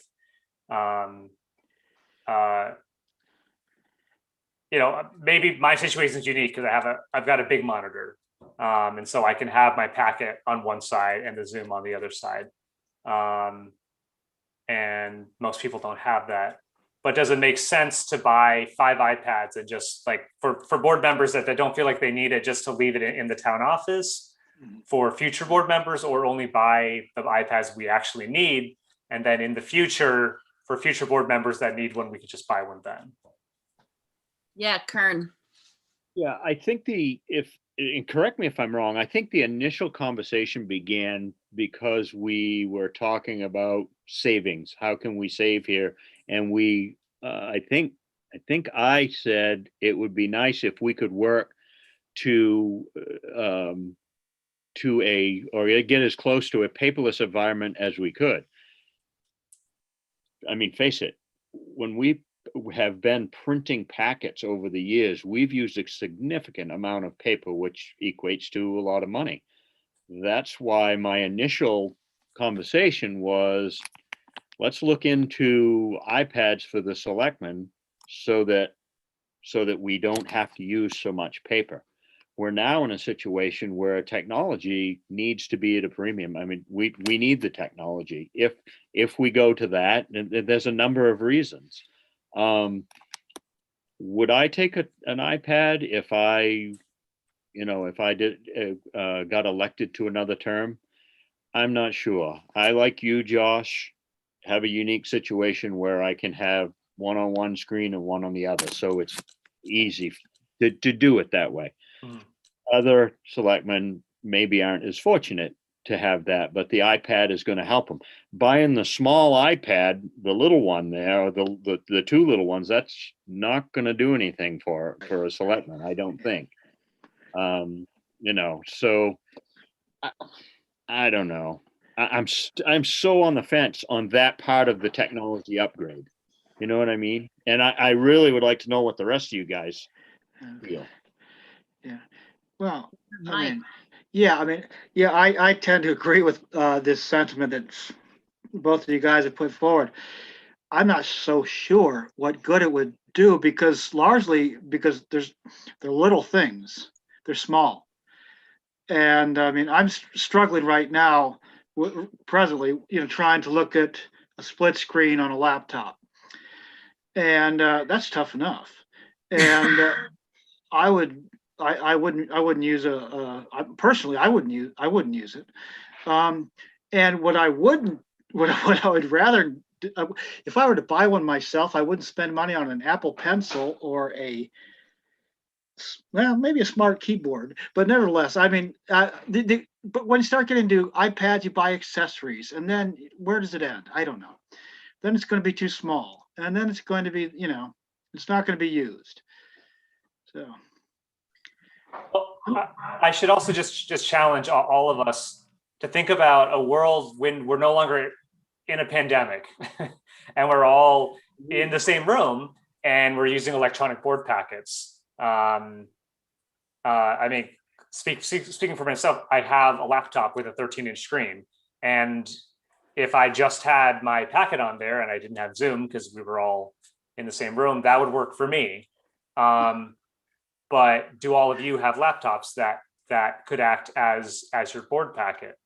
I don't know. Sure. Yeah, Jordan. Yeah, I can't. I mean, I'm all for the technology moving forward. I wanted to have the upgrade of the server and emails, but I can't get behind buying iPads for the selectmen, especially when we're looking at $586 just in these add-on accessories. I mean, maybe I'm starting to show my age, but I still look at these things as a luxury item. I just got my first one as a Christmas present. I'm 39 years old, and I just spending again from $5,000 to $7,000 or more on iPads. I have a hard time giving it to a company like that, subsidizing it from our town money. And I also think that if we wanted to look at a reader or something, that it could be done for much more an affordable cost, because that's really what we're talking about, is just something that can project the document onto a screen. And the iPads are much more elaborate than that. And again, I just think that money is so much more importantly spent in other places. So that's how I feel about the iPads. I agree with everything that's been said here tonight, and the truth is that this happens in the budget process, and it's so, I love it. I think it's such a great part of the budget process where we have an idea, it's a good idea, it has merit, but perhaps in this budget year, in this particular iteration, it doesn't make sense, so we cut it out. And then we can always, as we move through what is sure to be a very transitional and transformative year for the world, perhaps having a couple of town office laptops on hand that can be checked out, become part of the conversation. But I feel like I'm hearing right now that we could confidently cut this out of the budget for this budget season and not necessarily let this conversation die, but explore other options for future boards to have better, more cost effective accessibility. Does that make That sounds- sense? That sounds great. Sounds Yes. good. Yep, absolutely. All right, so we will strike those cost lines from the budget. What else in here? I would like to half the request for the tennis court resurfacing.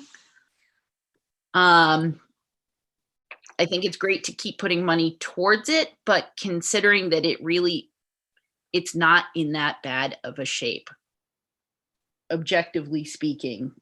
So I think if we only put in $5,750, that will set us up really well for next year to be making a final payment towards resurfacing it and moving forward with that. I agree. That works. Okay. I do. I agree with that. Yeah. 5,750. Yep.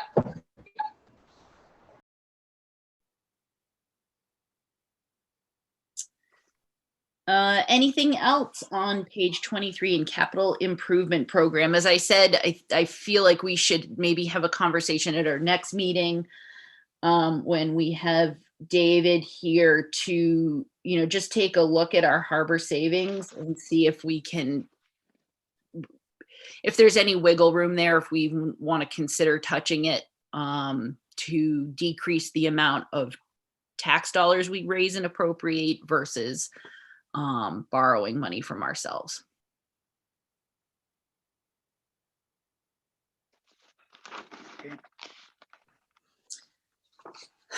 So anything on page 23 tonight? Okay, we'll have another chance, don't worry. Page 24, debt service. Look at it, enjoy it. There it is. Cool. There's the number.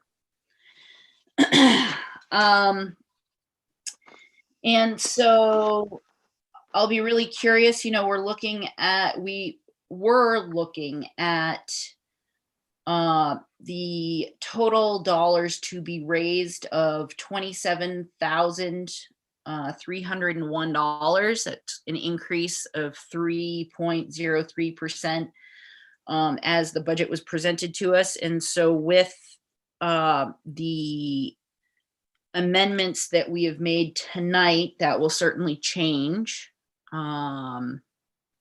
We have already talked about increasing the chief's stipend by $1,398 plus FICA and Medicare, but then we have reduced by many thousands over. So once we do the math, we'll see where we are to a flat budget, which is always an interesting conversation to have. Not necessarily realistic, but it's, it's worth considering. So having gone through it, is there anything else that the board wishes to touch on with regards to reviewing the budget tonight? All righty. Well, we can close our budget notebooks for now. And of course, if anything comes up in the meantime, for anyone on the board, of course, feel free to send me or David an email. If something keeping you awake in the middle of the night happens to be something that you can't ignore. All right, so getting back to our agenda. There's nothing further there, and I'm not seeing anyone in the audience jumping up and down. Kern, do you have an update for us? Well, as I said earlier, our Midcoast Solid Waste Board of Directors meeting has been canceled. We did not have anything that needed to be deliberated or or voted on. We do have a few things that we need to discuss, but that can be done at future board meetings. Our monthly manager report has, I believe, has come out, and things are going really good. We got our audit back. It's positive this year, which is really good. That's one of the items that we will discuss at our next meeting, which I think will be in April. Our bylaws only indicate that we have to meet quarterly. It's really going well down there. I mean, we are looking to make some small changes, but again, nothing that needs to be voted on. We have a manager that is engaged, and that's the way to go. That's all I've got. I can't tell you how good that is to hear after how many years of some challenging years. And the other thing that I yeah. might add is that we have a cohesive board, a board that has got a bit of experience. They're tenured and they listen to each other, and we make an informed decision, and that is worth so much like our board does here for this town. And we're all very proud of it. Well done. Thank you. Selectman Garrettson, what updates do you have for us? Well, we had another Mid-Coast Broadband Coalition meeting. Again, the minutes are in your packet, and they explained the meeting better than I can. And I actually had to leave halfway through to join our budget meeting. But I did make it known before I left the meeting, Lincolnville's position that for us, 100 up, 100 down is what we think should be the minimum, and fiber to every home, to the outside of every home. And so it was important to me to make sure that the coalition knew that, to just start the conversation there. But everything else is in the minutes, so I encourage all of you to go through those, and we covered a lot of ground. So They're good minutes. I'm grateful to the group for being able to capture such a diverse and large conversation. Yeah. Great, thank you. Selectman Ray, what do you have for us? I don't have anything for you. And that's perfectly okay. Selectman Barnett Parker, what do you have for us? Nothing at the moment. And I will echo that. I have nothing to share. So with that, we have the treasurer. Oh, sorry. I did see a hand up from one of our attendees, but then I see that the hand went down. Oh, we have a chat. Hang on. The liquor license.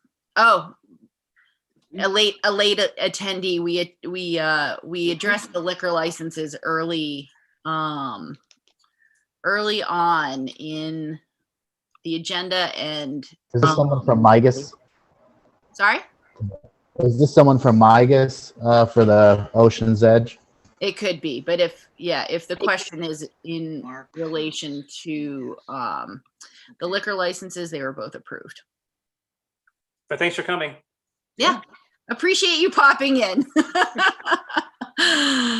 to sit through the budget deliberations. Okay, if there's nothing further on that, we have the treasurer and payroll warrants to approve and sign, and I will entertain a motion. I move that the board approve the treasurer's and payroll warrants. Second. Moved by Selectman Barnett Parker, and sorry, I didn't catch who seconded. That was Kern. Okay, seconded by Kern. Any discussion? Seeing no discussion, Selectman Late, what's your vote? Yes. Selectman Garrettson. Yes. Selectman Ray. Yes. Selectman Barnett Parker. Yes. Selectman Dunn, my vote is yes, the motion passes. And do we have any other business the board wishes to discuss tonight? Seeing nothing, I will entertain a final motion. Motion to adjourn. Second. Okay. Second, and you owe me a Coke. I'm gonna say Selectman Late moved that, and Selectman Barnett Parker seconded that. Is Yeah, everybody good with that? that works. Great. Any further discussion? Seeing none, Selectman Late, what's your vote? Yes. Selectman Garrettson, Yes. Selectman Ray, Yes. Selectman Barnett Parker, Yes. and Selectman Dunn. My vote is yes. We are adjourned. Thank you all for your thoughtful consideration and have a great night. Do. Take care, Thank you. everybody. Good night, Good night, everybody. everyone. Good night. Thanks, Kayla, very much. Oh, thank you, Kayla. You ran it well. Real well. Good job.